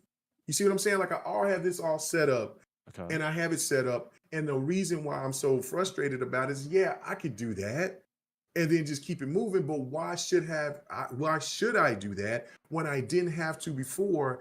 And all because of this stupid anti-cheat shit that they have not got fixed. Why do I have to accommodate? That's my thing. What I'm Like, saying is, I'm separating that yeah, all together. I'm just saying that product on PC at the highest level and that product playing on the Series X on the same display, they are literally identical experiences. That's what I'm trying to say. Doesn't take I away don't know from about. you need I don't know. you need it. Like, look, I maxed it out. I've done it on both displays. I've tested it. Literally, they're exactly the same. So that's what I'm saying. Like, you like that monitor, and you should have the best experience when you play on that piece of hardware. Whatever hardware you should Right. have the best experience. And it's not like I'm asking you to buy something. You own it. It's No, in I front of know. you. I'm just saying, but I don't want to change nothing. I just because really I do. I gotta go back here and take that one cord. I have to do more than one cord because of what I have hooked up into my monitor. Because like I said, I got my Elgato stuff. I have two Elgatos hooked up. I got the one that's already in my PC that's installed, and then I have the other one for my older hardware for my PlayStation, for the Switch, and for the So you don't have to change things in and out. for Sort of thing, 360. right? Right. That's That's fine. what I'm saying. So if I take, and what if How I many take monitors this do you one thing have? out? I use two, but I got three because I use my TV as a But that just says a PC monitor. How many as monitors well. do you have? I have two. You have two. And then there's Samsungs, Yeah. right? And how No, many? the other one was the LG. Okay. Well, let's. Yeah, it's my old LG. Okay. And you have, because you bought the Samsung when you Yeah, when when you I got the upgraded new my PC, and that's the one when I- you brag about is that Samsung one, right? Right. Yeah. Yeah. So what I'm saying is, you have two capture card, two monitors, plug one of the two monitors, and then move on from your television. I think you're a monitor guy. I think that's who you are. I don't know. I'm just saying, gone like, I there? understand you're stubborn. Just think about it. I want everyone to have I'm the very best possible stubborn. experience in regards to it. Uh, But you're not wrong.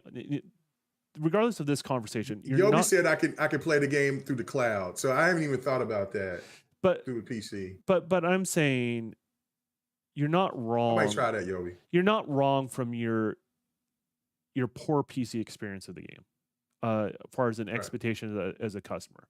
I'm saying, Right. yes, you should have both. Even if everything was perfect on PC, I would still recommend this. Is what I'm saying. Right? I know I got you because I've thought That's about where- it, but I'm that's where I'm like, getting why at. should I do this for this game? No. I- I know you're right because I've thought about that, like, man, because I want to play Halo, and I'm like, man, and so like we'll just play it on your TV. It's okay, it's not a big deal, and I have, but then it gets me mad. There's something. Yeah. Well, I was in the same That- boat because they had the yeah. memory, like before you were playing on PC. They had a memory leak issue, right? So Okay, yeah. So what I would remember you happen? talking about that.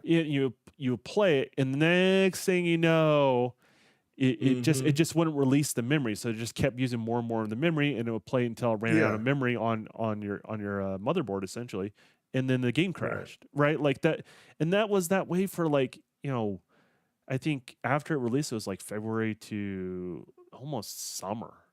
It was a long Ugh. time. That's like when I you were remember you. I you were a remember little you more bitching about it. defensive of that. Yeah. I'm like, no, the experience sucks. Right. The experience is Yeah, yeah. I was being more defensive. Like, come on, man, it ain't that bad. you And know. I was playing it on the TV then, so it wasn't. So I was like, man, it plays great. But yeah, Yeah. yeah, So yeah, and yours, I yeah, think, is an yeah. issue with you have some other game that's it's not like saying you are cheating or anything like that, but the anti-cheat stuff is recognized in some other software you have installed Oh, on it's a on your whole machine. list. I see it. I see it on there. And then when Does I it try tell to you what it do is? the, yeah, it's a ton of stuff. It's usually it's a lot. It's the stuff through NVIDIA.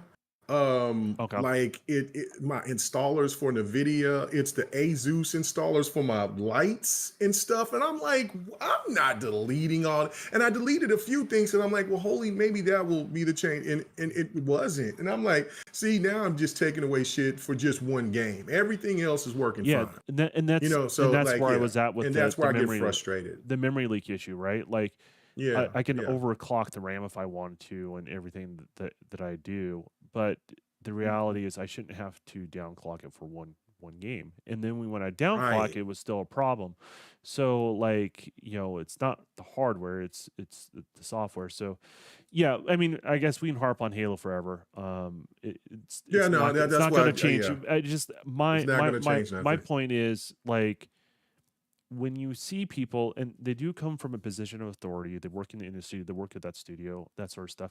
Just remember there's always two sides to every single story that happens. And there's disgruntled people that leave things. There's people that don't get their way when they work at a studio. And if you're in that mindset, maybe you need to start your own studio, right? Like I don't agree with a lot of things at the places and the opportunities I've been given. It's not that I have a hatred for those people. I moved on. I'm doing my own thing. I'm spending my own money, right? Put your money where your mouth is, or like, or get out. Yeah, I mean, as far as, I mean, I don't lose any sleep on people like that. I just don't think they're a net positive for the industry if that's kind of their attitude in regards to that. Because everyone doesn't get their way.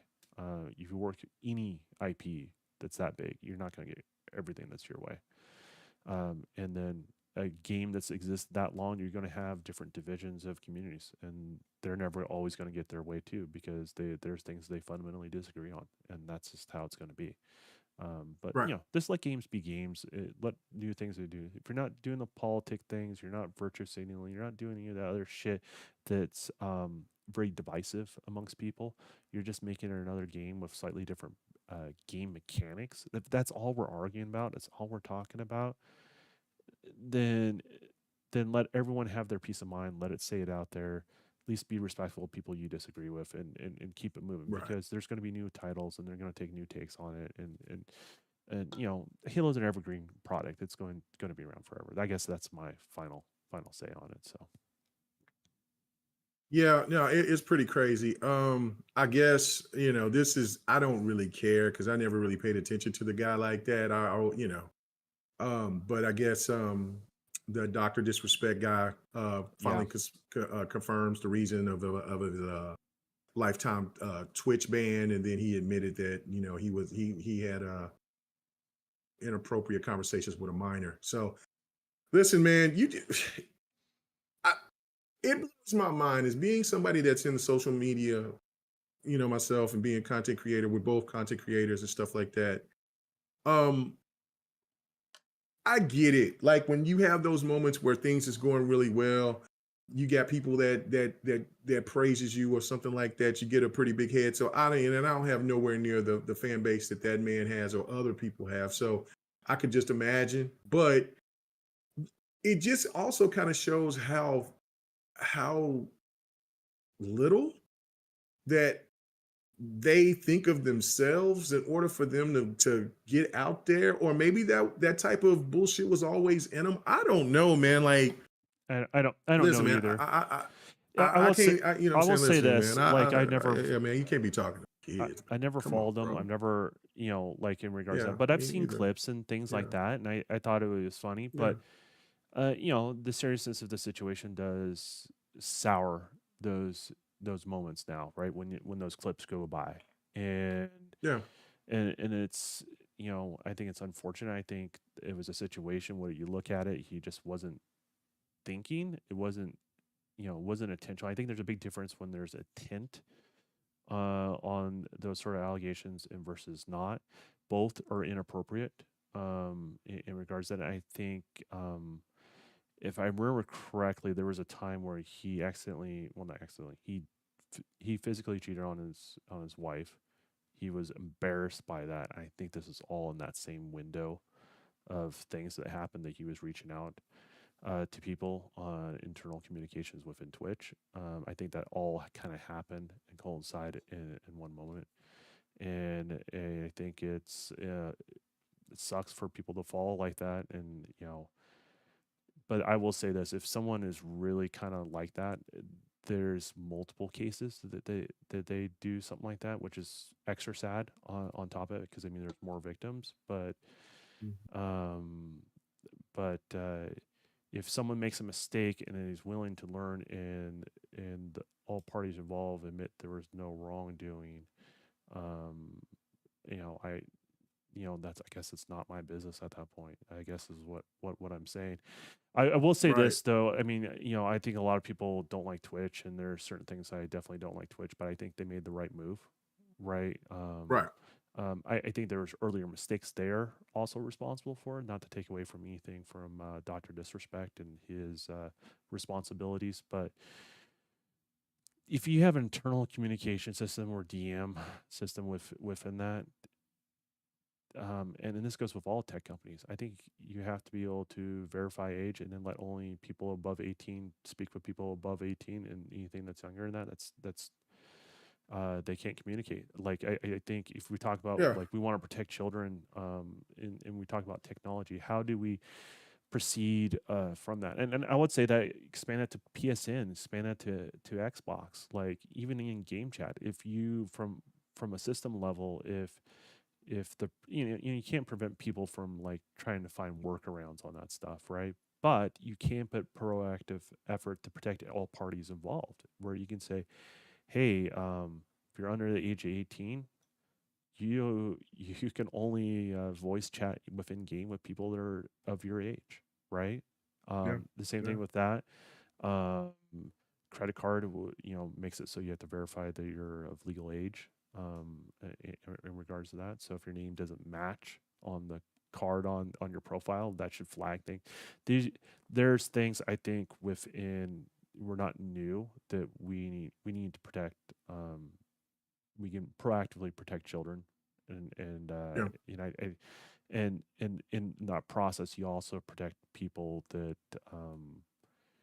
they're not trying to, but they find themselves in a bad situation. Not justifying that, but can we have a little bit of safeguards and bumpers for everybody involved? And then when it becomes more difficult, then the intent becomes more obvious, right? When someone does Right. something, then you go, well, we put all these safety measures in place.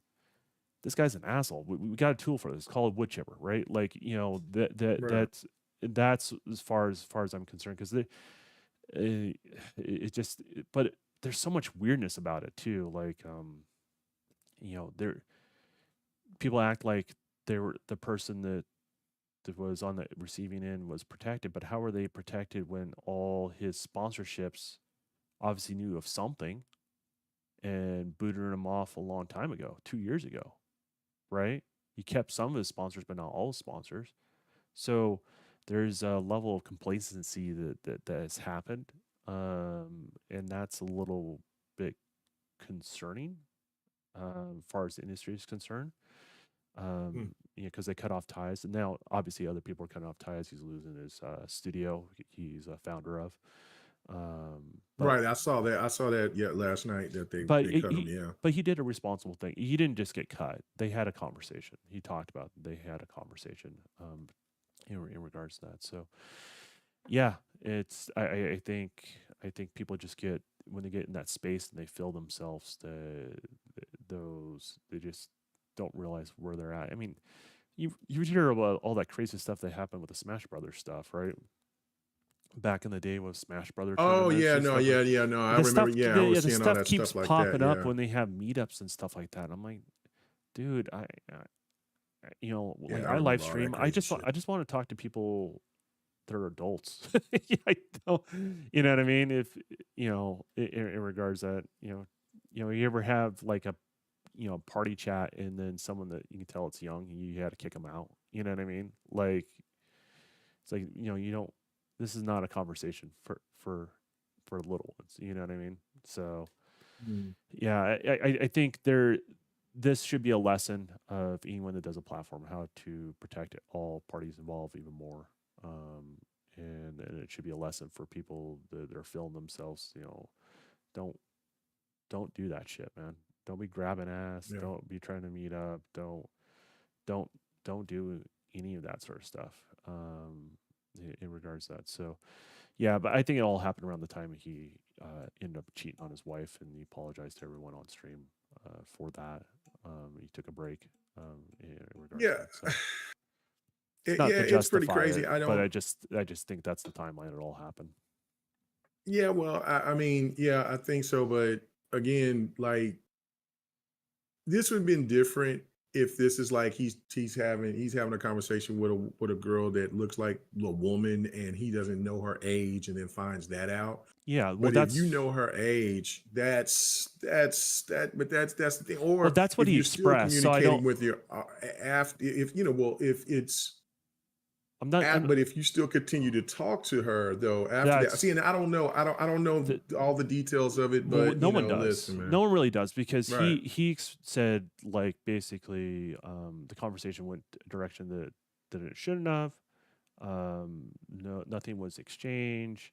Didn't meet up, and the conversation was discontinued when he realized the age. So there shows the intent. Like if he realizes who he's communicating with in regards to, but that's the thing is like if you're communicating with someone online, it's catfishing, right? Like you don't know who you're talking to. You just don't know. You know what I mean?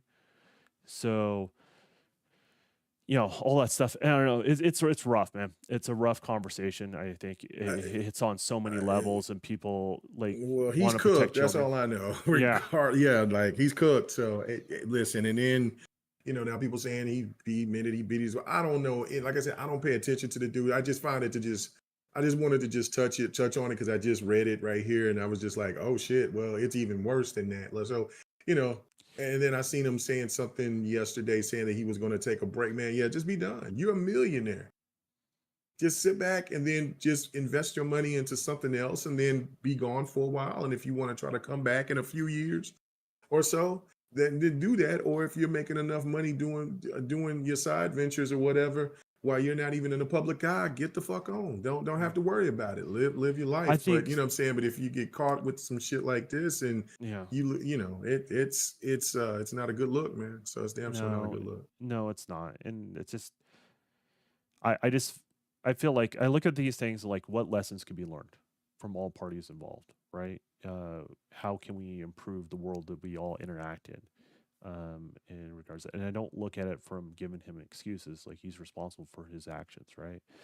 Um, and whatever comes of it, that's unfortunately, he's in the public eye, right? So because you're in the public eye, the public's gonna judge you in regards to that. So then again, as I said, like if someone's guilty of that, I'm not going to lose any sleep. And I do feel that can we can we be more protective of youth on these platforms, or is there something we can bring awareness? Is there settings that we can set? Is there things that we can be doing and operating to protect youth from these sort of scenarios happening? And I think sometimes as gamers, we're adult gamers, we don't think about that.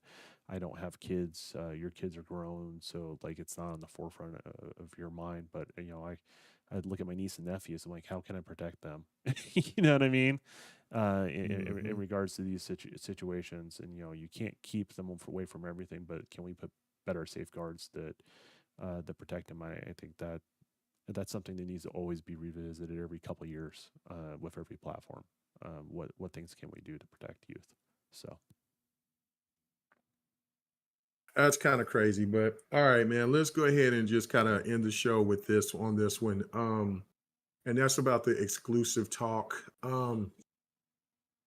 Okay, so how important is exclusives to you? Like, I mean, there's a lot of people that, and I consider myself a traditionalist, right? Like, traditional gamer, which I feel that exclusives do matter for the consoles, but not to the degree of what some people are thinking. Like, so what Phil Spencer said at that interview a few weeks ago, I believe Matt Booty came out and kind of clarified, but they both say it's case by case basis. We're looking at games like maybe Astrobot could be going to all platforms.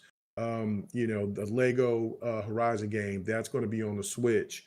There's rumors that Nintendo could be considering putting their games on PC.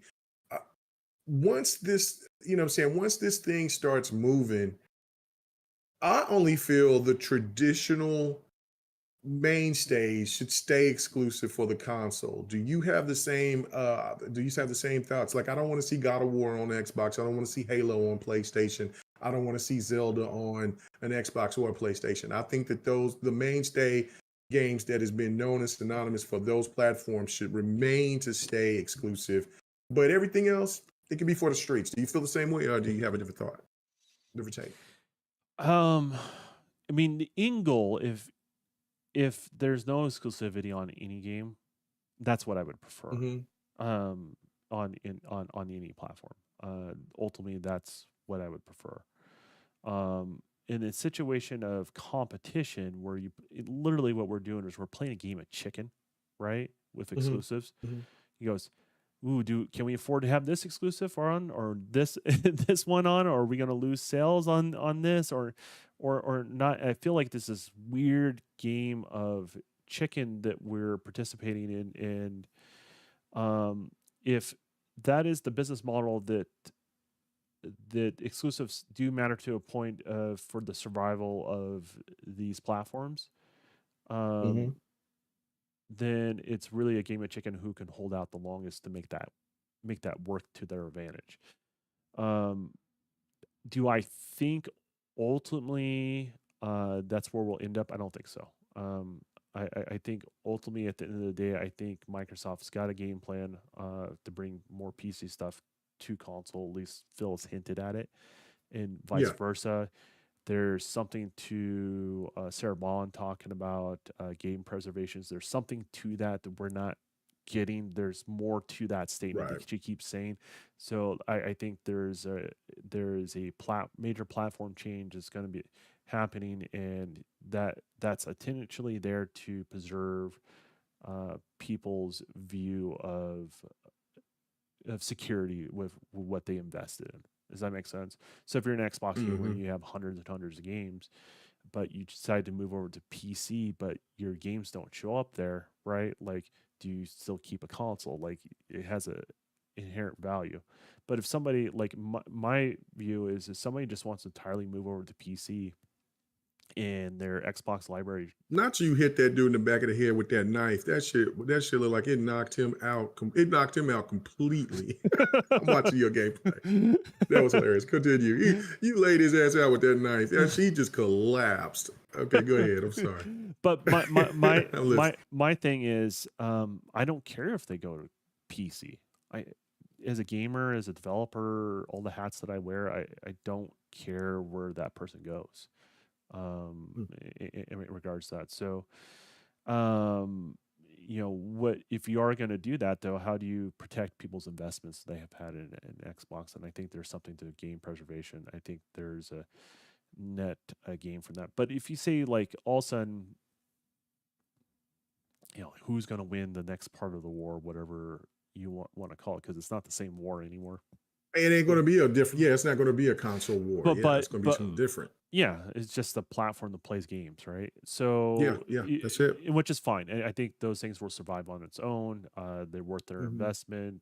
I definitely think with the business model Microsoft has, it makes sense with how they use consoles in the cloud, how they're energy efficient for the power usage that you get out of it. Like, it makes sense. In regards to that. So, I think if you have like Nintendo move everything over to Steam or Epic Store, all that sort of stuff, and then next thing you know, your next Xbox console plays all the stuff on the Xbox Store, but Steam and Epic and whatever parties they get involved, directly there, then you're going to, I think everyone wins. You know what I mean? Like Yeah, yeah, you're yeah. buying something for its form factor, for value proposition. The value proposition becomes what's the power of the hardware to money you spend, essentially, just like it is on PC. Or in the case of Nintendo, right? Like I criticize they don't have the most powerful hardware, right? But you can argue the form factors why you buy a Nintendo over an ROG or Steam Deck or something like that, because the controllers are detachable. Um, it more or less is a USB-C cable to your television, but Right, they have the little trapper keeper that you put everything in, and then it puts it to your television.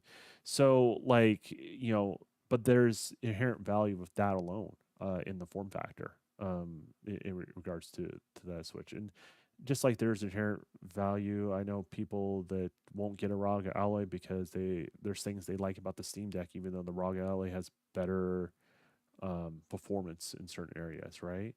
right, So it just kind of depends. I think the future in console is the console experience. It's the plug and play feature, not have to worry about the right, technical stuff. It just plays. right. And if Microsoft can nail that, like all your library shows up regardless of what storefront you bought it on, right? It's all playable, all functions, it all works.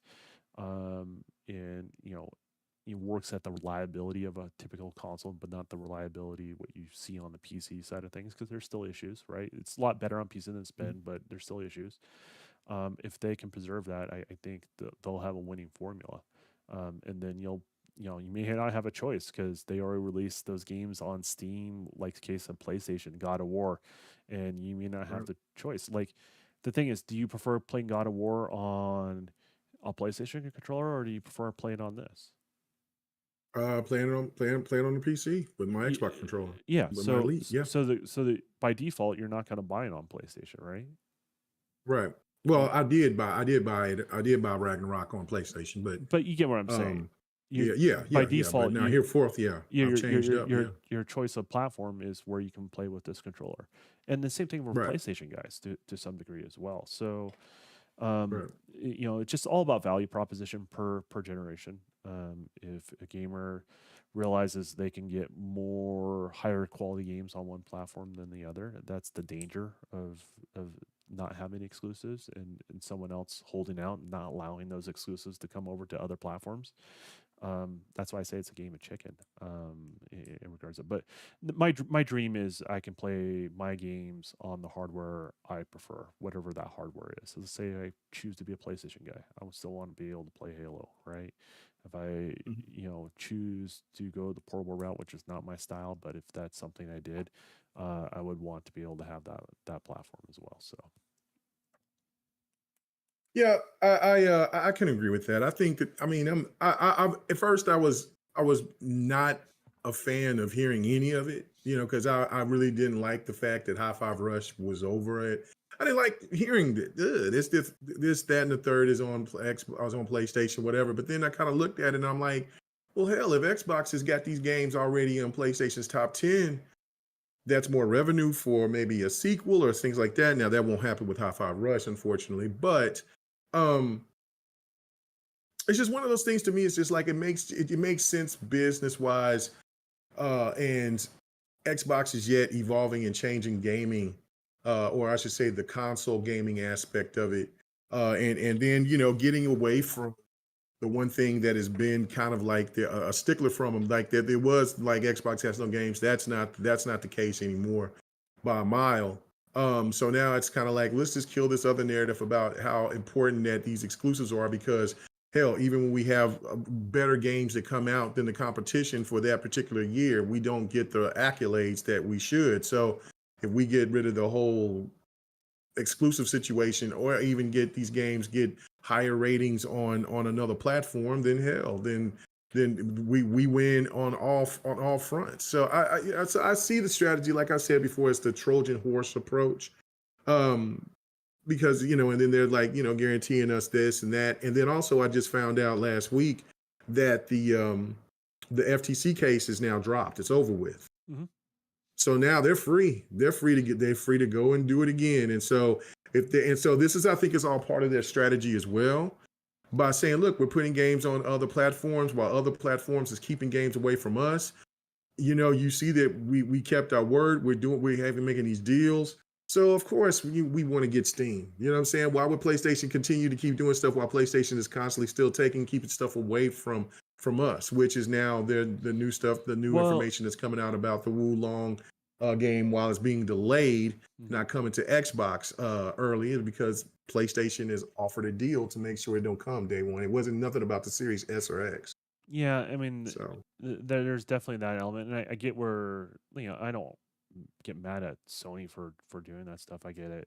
no, it's business, right? It's their business model, but I think Sony's business model is evolving. We just don't know what form factor is, and then Microsoft's business model, what they're going to share with others and what they're not, is not very clear. And I think they need to clear that up. I think they need to put some. They just need to have two publishing heads, regardless if it's run by the same person, right?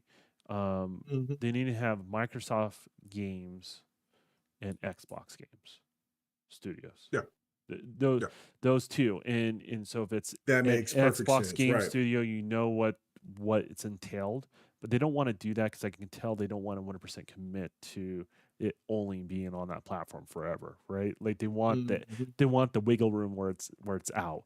But I do think they need to be fair to their customers in a level of clarity and transparency. Because one thing I noticed about console gamers in particular, um, they like structure.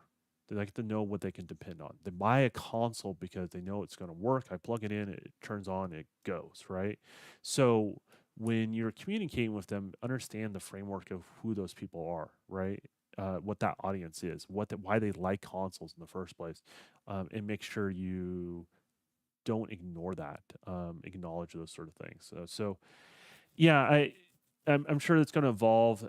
Hopefully, they'll be a little bit clearer with communication. And honestly, if they did like a lower third splash screen on every single thing that they showed at the thing, it would be hard to keep. It would be really hard to keep track of what was exclusive, what's on Game Pass, what's not, because they showed so much crap. I mean, crap isn't bad, but there's showed so many games. Like you could have clearly labeled every single one of those. I don't know.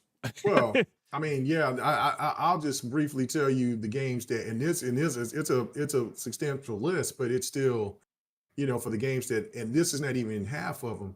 But Expedition 33, that was incredible to me. Is that the RPG one? Can't Yeah, oh my God. Yeah. That's what I want Final Fantasy to look like, right? But anyway, South by Midnight, you know how I am about those type of games, and I've been talking about it forever.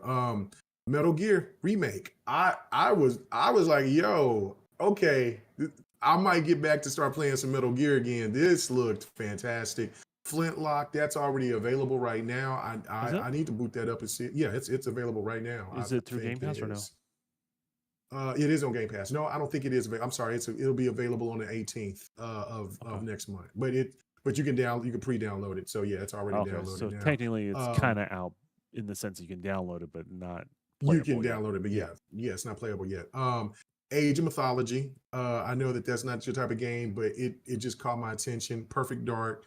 Fable. I'm surprised you didn't bring up Fable. Fable, that was a fantastic showing for Fable. Fable has never been my game. Oh, really? In regards to that, like I have respect for the franchise and stuff like that. I think it looks good. I don't have anything Okay. negative to say about it.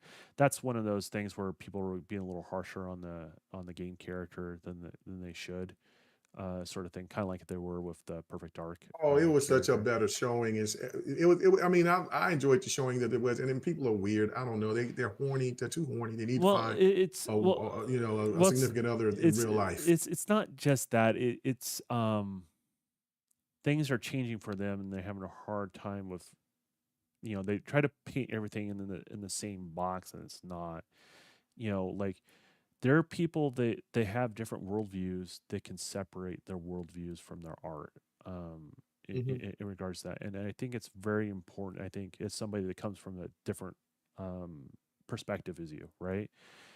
Yeah. I think it's when you're acknowledging that somebody has crossed the wrong line on a particular thing, and this is their agenda. You need to be over the target, right? You need to hit the mark where this is an example of something I don't like. So people don't become dismissive. So people don't treat you like, oh, you're just somebody that hates or whatnot. Like in the case of like Fable, and I would say like the other female characters like Joanna, Perfect Dark, that sort of thing.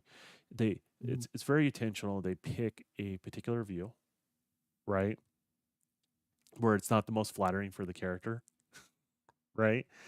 just like just like we're having a conversation, anyone can pause our YouTube channel and we'll have a weird face somewhere in this conversation, right? Yeah. So Right. they do that. Right. So they intentionally do that. Um and then they have kind of this unflattering thing, and then they say it's agenda pushing, and because of someone else that doesn't align with you may work at a studio. Sometimes those people at those studios may have agendas. Sometimes they just want to make a Hmm. game and be left alone, right? So there is a combination of that, and they should be allowed to express themselves of who they are, and it should be allowed to work on games as long as they're not trying to change that game into their image. And the thing is, I don't get that impression with Fable. Fable is always been about a character that's seen a hardship. Hmm. It's been a character that's been always more homely, like it's portrayed as more of a peasant. You have a humble beginning to become a hero, if that makes any sense. Um, Oh yeah. and and it's always been a game that has flirted with societal norms, even since the first one. Yeah. So they can do all that shit. Like, there's a big difference between doing that there and doing it, say, there on a Halo game or a Gears game where it becomes agenda based. No, it's always been part of that art, right? And like they should be able to express that. So if they've expressed that in the previous generation, I think they should have the flexibility of doing that going forward. But I think what you saw with those kind of weird looking faces on the character on the earlier showing, outside of selective pausing, you had, I think, and this happens in the industry, and I think it's a bad practice, is you'll hire a actor, right, to do a 3D scan to base your character off of, right? Right. But then you'll use someone else's face to mocap because it's convenient because they're in the same building, if that makes any Hmm. sense. And when Hmm. you do that, our muscle structures are just different from one another. We all have the same muscles, but our anchor points where they're all different, and sometimes it doesn't transpose that animation of a face in particular doesn't transpose from one person to a virtual character. It always works best with the original source character transferred Hmm. over. Like for example, like I have a character. I threw myself into the game because I wanted to. In regards to that, Right. You it's can. my game, and I don't have to pay the rights for Right. anybody else. Like part of it is because I don't have to pay the rights to anyone else. There is that Ah. factor too. But if I hired you to mocap my face, it would be stupid. It would look dumb. It wouldn't look correct. And this is a practice that happens in the industry, where the people don't see what's wrong with it, and it's probably shouldn't. I don't think it's the best practice, in regards to that. So there's little things like that. People are not over Well. the target what they're complaining about, and they're making it about. Hmm. Sometimes they're making it about something that it's not. Sometimes they're making about something it is, and they also don't allow I think, the freedom for people, for projects that have traditionally been a certain way, to let them be that way, because for everyone that's going to build a game like that, there's going to be someone that's going to build a game that's not going to be that. And if you allow that flexibility, you have something for everybody. And that's kind of my approach. So, but no, I've never been into Fable. Just like the gameplay has never been Oh, my cup of tea, but it looks great. It looks phenomenal. Maybe I'll give it a looks shot because on amazing. Game Pass or something like that. Yeah, it's on Game Pass. Yeah. Yeah, so it looks cool, in regards to that. And I've always been curious where they're gonna take it because it's always been a whimsical sort of fairy tale style game, and it looks like they're holding true to that, and they're not going too far in the Yeah. future, which was the problem with, I think, the original series. They kept evolving in time, and then you got to a point where it's like, um, Civil War going to happen? What's going on? This isn't like they Right, like there right. is like there's that element in regards to it. So yeah, but I don't have anything to oppose that. I think there's a lot of questions if it's real gameplay or not. I do believe it is. I have questions of exactly what engine it is because I haven't got any legitimate reports from all the outlets that want to say it's on this or on that. I'm just curious from a technical perspective of what they actually used, because all the hiring posts they say they were intentionally kept saying experience in Unreal, plus, that sort of thing. Not saying it was done Unreal, but they kept making a point in the hiring of that game that if you worked in Unreal, it's to your benefit. But they never really said what it is. And then Jez keeps saying it's in the Forza Tech engine, and I'm like, well, I'm seeing a lot of stuff that never really was built into the engine. So what are they building into that engine if that's the case to make it do that? And then are they going to implement into other games? I'm kind of curious about as well as Right, tools yeah, to the next mature. horizon or something like that. Yeah, Yeah, that would be crazy. yeah. So like I want legitimate things, not like pounding the chest saying I was right. I just want kind of official confirmation of what are they doing, what's going on there, because I think it's interesting Mm. in regards to that. But no, I mean, is there really? I mean, the presentation too. Like that's the one thing we've always kind of harped on Xbox about in the past, and Mhm. their presentation was on point. And Oh, one, yeah, it was perfect. yeah, It was because I've perfect. always said like don't lengthen or stretching things out. Like just get to the game, what it's about, show your tease trailer, right? And if your tease trailer is only this long, right, the magic window, and if it's something that I'm not interested in, right, or you're not interested in another game, it's only for a short period of time, and it's like waiting through a commercial break for the thing you wanted to see, right?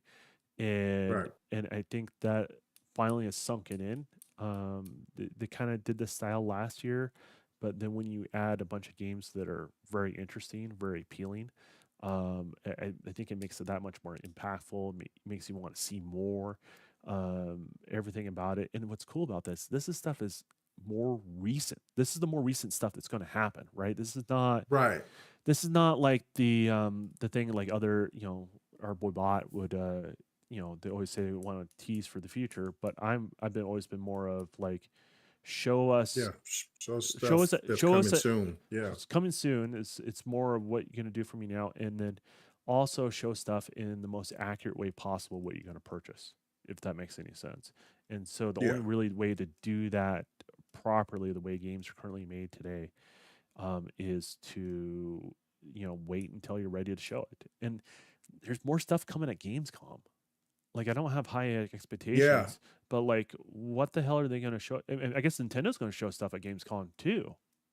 Yeah. Yeah. No, S- it's So very well, no, it's very impressive. It's very impressive stuff for sure. No, it's no doubt. And Yobi, yeah, I did see it. You was right that so yeah, from the information that I got, yeah, they didn't know what the hell they were talking about. The case is still going on, but the head lawyer left. So from the case. FTC off Oh, the the case, FTC. yeah. Oh, that's right. And because they have to do a Okay. filing every time someone changes on that sort of stuff. But the thing like we were talking about earlier, and just kind of circle back to exclusives and inclusives being only in one platform. I think part of Yeah. these changes that it's all speculation and rumor that we're doing at this point. No one really knows, to be honest with you, right? But there is language that everyone's kind of questioning what's going on with Xbox, what's going on with all these sort of platforms, and I think a lot of it is a lot of the rulings that I seen in regards to Apple in the United Kingdom Hmm. really changes the game on digital storefronts and Mm. having a platform that only one storefront exists.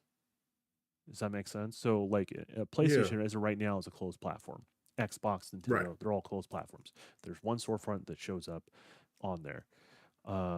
And, the way they look at monopoly laws and stuff like that in Europe is a little bit different. And I kind of agree with them, to be honest with you. And I don't really agree with Europe a lot. There's a reason why we left them. Um, But I do agree with him on this. It does create this interesting monopoly situation, and so they ruled against Apple and that sort of stuff. Well, what mimics that closed platform environment the most in the gaming world? It's all consoles.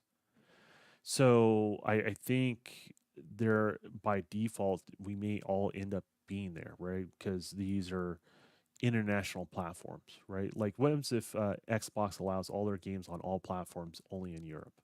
That's going to piss off Xbox gamers. It's going to piss off people here in America, right? So I Right. think there's a preemptive strike and a change of monopoly laws worldwide, and on certain key markets, they're really pushing um, for these sort of changes in regards to that. And I think Microsoft is reading tea leaves in regards to that, and they're trying to see how they can have it mutually beneficial to them on whatever they're gonna next hardware they're gonna make. So and vice versa. Like I think they're proactively trying to see how they can make it work on PC, and I think third party publishers may have no choice to allow your library to be able to play on PC. It may end up going that route regardless if you bought on PlayStation, Nintendo, That'd be great. or Xbox. Or so, as I said, if everyone's playing in the with the same set of rules, I think it's awesome. But Okay, so till then, it's all right. just kind of a game of chicken. So Okay, well, okay, so I do have one more thing I do want to talk about, but my last thing on this though. Well, then when we get into that, because we talked about it a little bit, I believe on the last Devin the Gamer, because I think you brought it up to me. Then that's when we could talk about price, right? So if we can do a play any, I mean, yeah, if PlayStation, Nintendo, Xbox already does it, but they don't have all of their library yeah, as a play anywhere type of thing. Then it comes to pricing. What would you think if they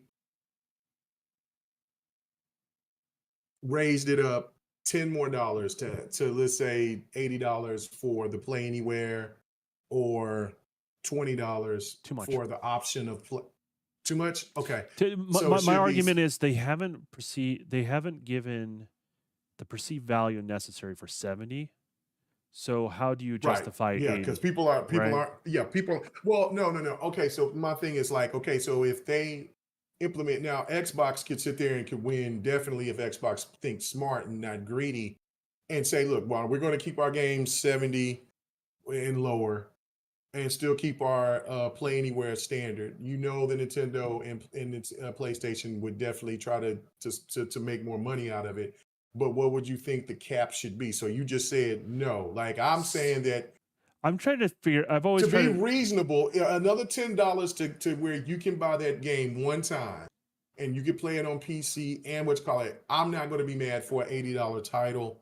Um, I'm still, you know what I'm saying, for a standard, I still don't like it. But then I can understand it if I want that title that bad to go ahead and play it. And if it's optional, if it's not optional, and they're just trying to force it down your throat by just saying, look, it doesn't matter if you have a PC or not, it's still $80, then I'm like, hell to the no. But I just know that how Nintendo and PlayStation rolls, You know. it just would seem like they would try to find a way to get another 10 squeeze another $10 out from you, but I And don't I know, so think you still say that's not appropriate, right? yeah, I don't think it is. And the Okay. market's going to decide what not Dawn, not K Mega, right? Right. Like the market's going to Right. decide Right. Right. Right. what Right. the value Right. is. My thing is okay. They want to push. I've always looked at it, if they want to push $70 games, what are you giving me instead, right? Right. And just like with any product you buy, if you spend a little bit more, what are you giving me, Mhm. right? Like I'll use Apple for example. They're really good at like the base model stuff is solid for what people Mhm. use it for, but you just spend a little bit more, you can get this. You spend a little bit more, you can get that, right? And so that was, I think, the approach that should have been addressed going into this generation. They want to charge $70. What are you going to give me for $70, right? You're not giving me games that are solid at launch. You're not giving me games that I can just play on off the disc. You're giving me less, right? Regardless of the texture files are being bigger and stuff like that, and the graphics can be that much better, right? Overall, you are giving the consumer less of a quality experience. So the question is, how do you justify that additional $10 you're charging them? if you're not landing where you need to make the customer happy. And thing is a goodwill gesture. What is a goodwill gesture? It's saying, hey, we don't know what the future of the market is. A third party, you're like, I don't know what the future of the market is. I don't know if it's going to be Atari's going to come out of nowhere, or PC is going to be the future, or Nintendo or Xbox or whatever it may be. But guess what? If you buy our game, our license carries over to all platforms. Yeah. All you have to do is have a linked account from whatever platform there is, and we'll recognize those licenses. I will every day pay the full price for something like that, because that is value. That's insurance, right? That's like the insurance when you buy a Best Buy product and you pay a little extra. We'll replace your shit, right? Like that's essentially Hmm. game insurance is what you're doing. It's showing that you care about your product enough that it stays preserved. And I think honestly, if you do that, if you follow through with that sort of thing, it increases your goodwill with your customers. Like I look at it from a business model, what's good for the publisher too, right? Like it's really good for Yeah. the publisher, it's good for the gamer, it's good for everybody, right? And that I think is extremely crucial. Like how you navigate that though? Like okay, if you bought it on Xbox platform, you're charging them 70, but you give PlayStation a $5 cut because it didn't sell on your platform, but the license is on their platform, so you have to pay them something, right? Right. But they're making profits off a competing platform. I think that's a win, right? They don't have to do anything, Mhm. you know. And then maybe they win them over as a PlayStation fan, and then do microtransactions on there, and they get those cuts. Because be honest with you, a lot of games make more money on microtransactions than the actual core game now. Microtransactions. Yeah, Right. Right. so Right. there's a lot of products like that. So I just look at this sort of thing as we're in a interesting transitional period that we don't really clearly know what the future is. There are governments that are putting a lot of pressure on everything in regards to that, and I think it's going to force these companies to change. Some people are going to fight against the change. Some people are going to embrace it. I think those who are able to embrace it and financially take the hit in the meantime will ultimately win. Whoever that is, I just don't know Mm. in regards to that. But it is going to be a struggle. It's going to be hard for, I think, people in our age category. Um, you know, Yeah. but I would say about Yeah. 10 to 15-year window, older and younger than us, they're going to have a hard time with this sort of changes in regards to that. So we'll see. We'll see where it all ends up. So Yeah. Yeah. It's a very interesting conversation, but we'll definitely be talking more about that as well. But I do want to close, and I thought I was going to close out now, but I forgot about the Marvel versus Capcom situation. And so, like, you can, yeah, okay. I went on my little rant a Sunday night on Fight Night, but um, where do you think the problem lies? Is it because like is it Microsoft's issue? Is it Capcom's issue? Is it because we know that it's not a Series S or X issue. It's more of it's either Microsoft just I don't know because there's the framework stuff that people has brought up, but the game is like you said earlier is only on PlayStation 4, Switch, Yeah. and so what do you think is to blame of why Marvel vs. Capcom 2 is not or collection is not on Xbox? Wait just a second. I'll be right back. I need to give my wife I actually have her car keys. Wait just a second. I'll be right back. Guys, Oh, sorry. okay, okay, okay. All right, yeah, no problem.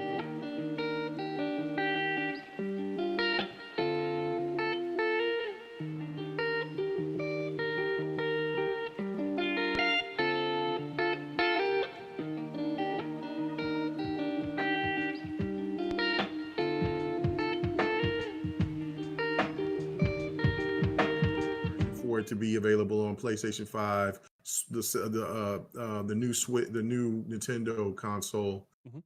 and then Xbox can get one. So that's my thing on that. But anyway, what is your thoughts?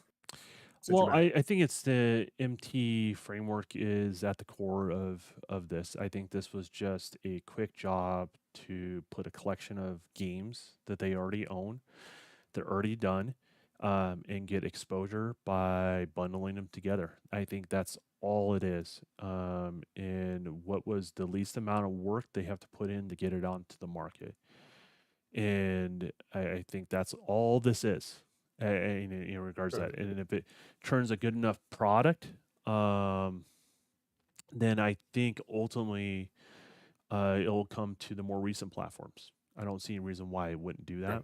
that. Um, Okay. You thinking the same thing as me? Okay. yeah, and I think there's less of a rush to do it on the Xbox platform because one of the things is right now, not all the games, but a lot of those games you can still buy, right? Right. And you can, because of back compat, you can still play. They make more money selling them a la carte than bundled. So there's not as big of a Mhm. rush to put it on there, even though there's gaps in that library. There's not as big of a rush in regards to that. So I think a lot of these rumors of people talking about, oh, I don't have there's like silly arguments. Like one of the major silly arguments I've seen is, oh, they're abandoning the platform. They're not abandoning the platform. No, no, I No, don't think that at all. No. no, they're not. And they're just looking what their return on their investment and how much time and effort. And people use the term money grab. This falls into, I think, that definition. I don't think in a negative way, but it is. It's like, hey, we got this. We can bundle it together, put it on sale on these platforms.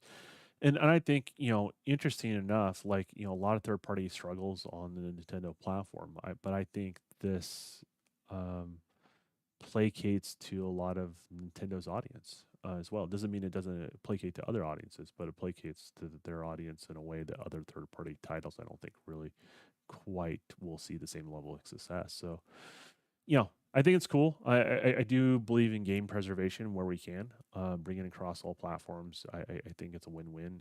It's a bummer if you own a PlayStation 5 or an Xbox Series console. You're not seeing that. You're looking forward to it, but I think with time, and if they see success, then it will come over. I don't even think it's a remote question if it's going to come over or not. So Okay. All right. Well, let's go ahead and end the show. It was really good. You know what I'm saying? Yobi was over here telling me that I guess Steam is going to start a wallpapers app. I know that they have some really cool, and I would love to see Xbox implement those as well. hmm Like on Steam, where you can, for the games that you play or whatever, you can, get different icons and pictures. I know Xbox is doing a lot better, especially like with the backgrounds that they're doing and things like that. Yeah, but like Steam has really, really started picking it up on that type of thing. So yeah, I have to check out that wallpapers app, especially for some of the games that I play. I could look at it. I got a ton of points that I need to spend anyway. So if there's something that I can just buy off with my points, then I'm with it. But yeah, and Gotcha. I was also I was seeing some gameplay that I posted like at the beginning of Cyberpunk 2077. Do you know I have not played that DLC? I picked that up day one, both on PC and Xbox, and I have not touched it.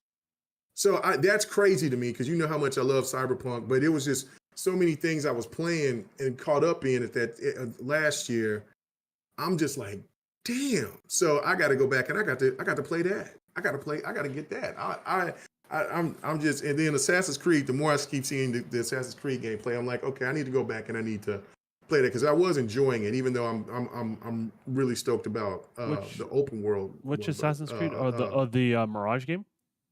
yeah, Mirage. Yeah, no, I was enjoying it when I played it, but I Yeah. just I just started playing something else. But yeah, no, there's I still got a ton of the backlog that I need to knock out. So, but now I'm caught up in the Elden Ring. I just, my goodness, it's just nuts. It's a really great time to be a gamer because there's so much content out there to play. But yeah, it just goes crazy, man. So yeah, I need to Yeah. get on that. I need to get on that DLC for Cyberpunk. So yeah, Yeah. that's I would that's say Mirage you like. inexcusable. Mirage, you can spend about a good almost 20 hours in that game if you're very See, exploring in regards hmm to it. So it's not as small as you think it is. There is more openness than you think. But it's one major, no, one major city, one smaller city, is the way it works, and it's the way I would describe it is very dense, Okay. really dense. There's a lot of stuff going on there. But man, speaking about DLC, have you seen the Starfield mods? Yes, I downloaded some. I Did you downloaded see the some. ones that for console? Yeah, yeah, yeah. I downloaded them. Yeah. Have you seen the one that makes it so you can run it at 60 frames per second on an S? Yeah. There was a It looks like Matt. ass. It looks awful, just to be very Well, clear, and it doesn't play very consistently. But it's interesting to really, kind of show as an example what it would have looked the like S can do. if they did that. You know what I Oh, mean? if they did that right. Well, Matt broke it to where where he could get 120 frames per second on the S. He showed us a video. He showed a video. We posted on crossover. He Okay. posted it to where, yeah, I was like, what? They got a mod to where you can get it to 120 frames. Now, again, like you said, the game would look like straight hot garbage, and it probably wouldn't be a consistent 60 frames per second. But Yeah. that's the whole thing of where you see why you have to trust the devs, because they want their product to be the best that it can be, not to get out there just because you want a game to feel a certain way, and especially if it dips up and down, then it is what it is. Yeah, like But a yeah, mod, no, like a I think mod this on was a great. console version is not going to really affect the sales, right? One way or the other, if that's what Right, somebody ultimately wants, and right.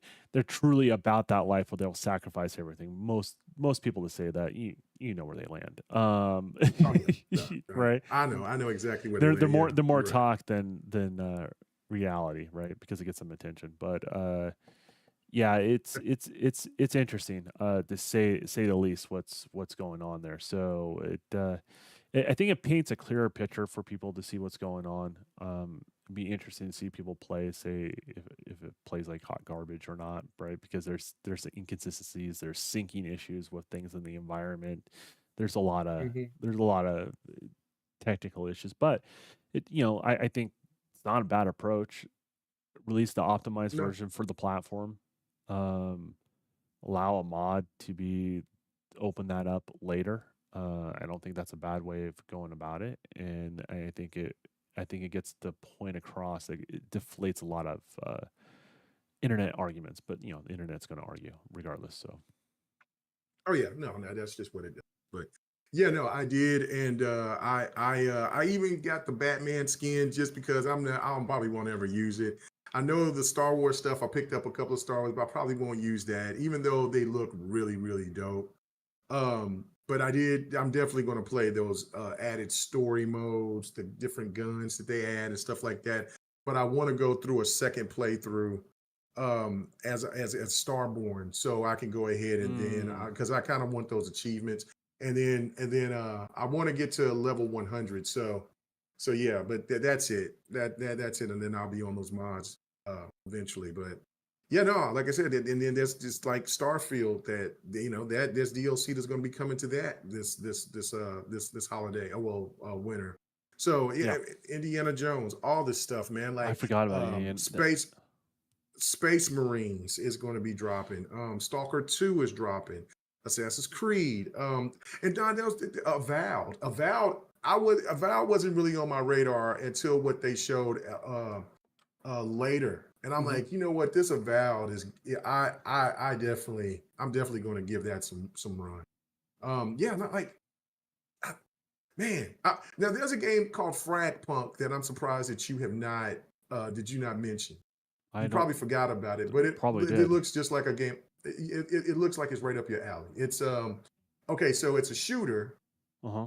and you pull out a card, and the card. Let's just say the card will give tall weeds or something. So you pick the card. The card will put tall weeds. So when people are just running through, or you can stay hidden, you could be I in think there, I but saw what it'll you're talking about. I don't remember it, what you was. can make a big head, and if you're a sniper, you can make their heads really big, and you can snipe. It was a really cool premise. Like I thought that was a really interesting way to play a shooter. So, Yeah, well, it's a little more it looks fun. exaggerated. It's kind of like the same idea as the Yeah. card system you saw in Star Wars Battlefront, right? Like it's like Hmm. that where you have certain perks, right? But Absolutely. you Yeah. don't really Yeah. know what those Yeah. perks are unless you get the kill cam. I think Yeah. this one is interesting. It gives you perks, but it exaggerates the perks, and it gives everyone equal exaggeration. And so that's a part of how you utilize that to get the advantage. So it's an interesting concept. I don't know how sticky it is, how long I would be engaged with a product like that, but Right. It's just something to play, just to have but fun it's with. cool. I Yeah. mean, it should be Yeah. honorable to be mentioned for sure. There's no doubt about that. Yeah. So, but Yeah. yeah, So, no, all right, man. I'm looking forward to so much. I can't keep honestly. I can't keep track of everything that's Yeah. on the market. I think Xbox had a great showing. It's not about rubbing in the face of PlayStation guys. I think just celebrating games. It's cool. And I think the way games are going to be shown is going to change. I think people will look back at this year and how companies have managed themselves to see what to expect going forward. I think we know how Xbox is going to handle things. They're not going to be sharing their information. They're just going to do it on their own Right. stage. I think Sony is going to do something similar. I think Nintendo's is going to evolve. They kind of do the almost monthly thing or quarterly thing with Nintendo Directs. But I would imagine that's going to shift to something different. What that difference is, I don't know how they're going to show stuff in regards to that. Maybe they'll keep Nintendo Directs and then they'll do something that's a little bit bigger scale, maybe once a year to go along with it, sort of thing. I just feel like they were kind of the first ones to do it, and I feel like because they're the first ones to do it, they're going the way they're doing it, and other people are following. I think they're going to be the first one to evolve because of that. If you know what I mean? So yeah, but Right. I think things are going to change. I think I think people in our And age group that just need to just just roll with it. Just enjoy the well games that's coming and just I that's would it. I would just say just be open, see where it lands, and then Right. depending on where it lands, take some time to ponder before you criticize one way or another. See if what they're doing is ultimately working or not for you. Just kind of weigh in. I would say that would be my recommendation in regards to that. Separate yourself from your preferred console or anything like that. Just look at the industry as a whole. Is this working as the industry as a whole? Is a mutual benefit for everything across the board? Because that's what E3 was, right? And Yeah. if it's not, then don't just complain about it. Come with an idea or an example where things would be better, or that show some sort of cooperative effort between people are making games and sharing games with you guys. Like just have a different approach to it. It would be my recommendation for people personally. So No doubt. All right, man. It was really good yet again. I mean, listen, it wasn't as long as what we did the show in a couple of weeks. It wasn't as long as it was where it was months. But hey, you know what? Let's see if we can try to get it here in the next couple of weeks again. yeah, And man, I just mean do the every two damn thing. weeks And so is a good schedule for me. To be honest with you, yeah, you just got to yeah, tell me what works for you, and if it doesn't work, just let me know. Not a yeah, big deal. If you keep me in the loop, it's not a big deal. In yeah. regards to that, so. And then I guess on closing, if you're not catching us live, you can be able to catch us on Kate May's channel on the following day. I tried to provide all the stuff for him to be able to upload. Um, the side note is I'm going to eventually, maybe even happening today, you may also get the vertical format for you to chop up for shorts for your channel, however you feel like you need to. That'd be So great. I'll send you that That'd be stuff great. too. So more content in regards to clips. Our clips are going to be different. We're gonna, I think, edit them independently from one another, so you don't get the same regurgitated content on both channels. In regards to offer a little bit of variety. And thank you for all you guys' patience. We're just two busy guys trying to talk about games, and Oh sometimes our man. schedules don't line up, and we're just at the age where shit hits the fan for us. Like it's Right, man. we're fine. I want to make sure everyone that's our viewers, we're fine. Right. We're fine. But um, things around us in our world does happen, and I don't want to make a big deal out of it for either one of us. But just know that we're not going live, it's mostly because something else that we have no control over. Right. In regards to it. So just be, just be wary of that. You don't need to give us, like sympathy or anything like that. Just know that if you love this podcast, we'll be around. So Yes, sir. No doubt. So, but thank you guys so much, Don. Where can they find you at? Give them tell them all the goodies. The Dawn Gaming Live is the most active channel I have. It's the one I do live streams, the one I do podcasts with. If I host it on my channel, and I hang out with you guys in regards to that. So that's the main one to follow. The other one will be active down the road, but I've just been so many irons in the fire. Eventually it's going to be like the Microsoft thing, right? Eventually, all that shit's going to come out, and you're like, "What the hell happened?" Right? In the meantime, I'm just trying to stay busy. And one series I will tease that will happen on that channel is I am building a new studio. And so I'm going to do a studio equipment series this year on why I made certain changes, why I'm doing certain things, and the idea is hopefully so you can guys have inspiration for what you guys want to do. If something works for you, off of that, you can learn from my stupid mistakes. Uh, you know what I mean? And why I made certain decisions because I was just in a unique situation. Like a lot of times, people they'll have a house or they rent a place and they put their shit in that room and there you go, right? I was able to start from scratch. In regards to that, matter of fact, when me and my wife bought this house, that space was always intended for what we're going to be using it for. It's already been planned before we even moved and made an offer. So it's exciting times because it's going to open up those opportunities. So yeah, absolutely. No doubt. As for me, we'll start putting more content on my TikTok as well. KMega405. Also, I'm on Twitter X, KMega405. Getting ready for this whole like getting more comfortable in the streaming. Thursday we'll be doing fight night. I'm trying to get to where I'm getting comfortable to stream more. So not only will I be doing fight nights, but I'll be doing sports night. I'll still be gaming with Don. You know what I'm saying? Sometimes, there'll be a Saturday where I'm out and about or whatever the case may be, or Don might be out and about or whatever. But yeah, anytime that I'm home at the time, I'm going to be there and harass Don and we'll be playing whatever on Saturdays. But yeah, I'm going to start getting on that push, man. You know what I'm saying? Because when I said with sports night, when I start posting us playing college football and Madden, you know what I'm saying? And let's see what I can do in NBA 2K and stuff like that. It's going to really start opening me up to start playing more single player games, streaming that. You know what I'm saying? Because I think that this is where I'll be headed, before I'm all said and done, especially with the podcasting and stuff like that. But yeah, hope you guys just stick with us and stick with me and then Don and what I'm saying, get Don to his quest to where he needs to be to get over 1,000 and we That's all right. good, man. So That's it's a grind, man. yeah, But I it's a appreciate the grind. work that has to go into it. I don't. Oh yeah. I think a lot of people like if they hit that magical number, they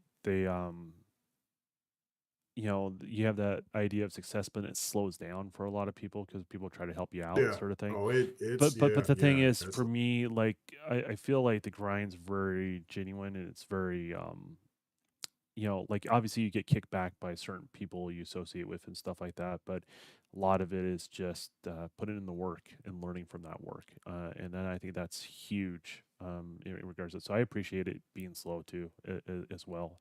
Because I have to learn how to be better entertainer. I have to learn how to interact with my audience.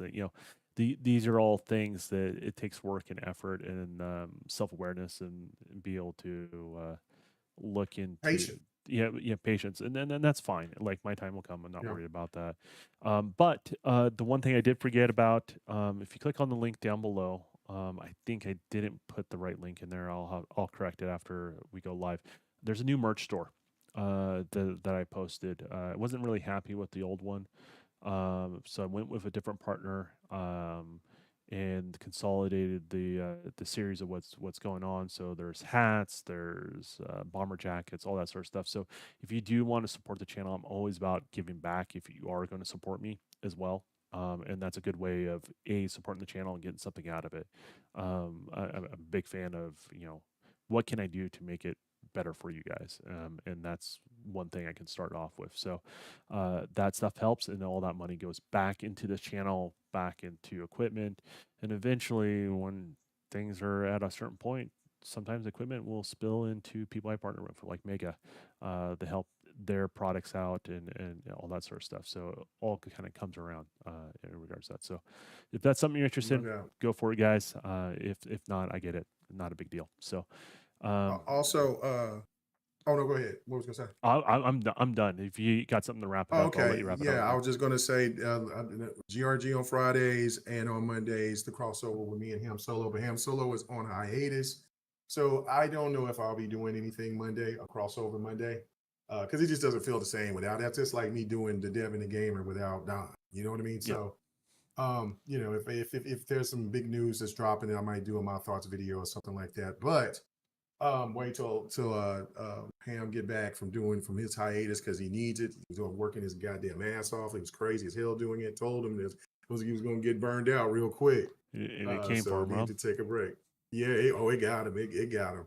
He just hit me up and says, "Man, I'm gonna take about a 3-week break." I said, "Is everything good?" "I'm good." And then I said, "Oh, let him cook, let him rest." Wait. I ain't hitting him up. Let him go. Yobi, don't buy it yet. Wait a second. I might have the wrong link. Don't wait just a second. He said, "Wait." He said, "Just wait." But anyway, wait just a second. Wait until this goes live. I'll message you. I want to make sure you get the right link of everything. So. Oh man. But all right, guys. But yeah, definitely. Thank you for everything, guys. Appreciate it. We're gonna call it here, and I'll make those corrections and look on Mega's channel if you didn't catch us live. So, all right, later. All right, man. Peace.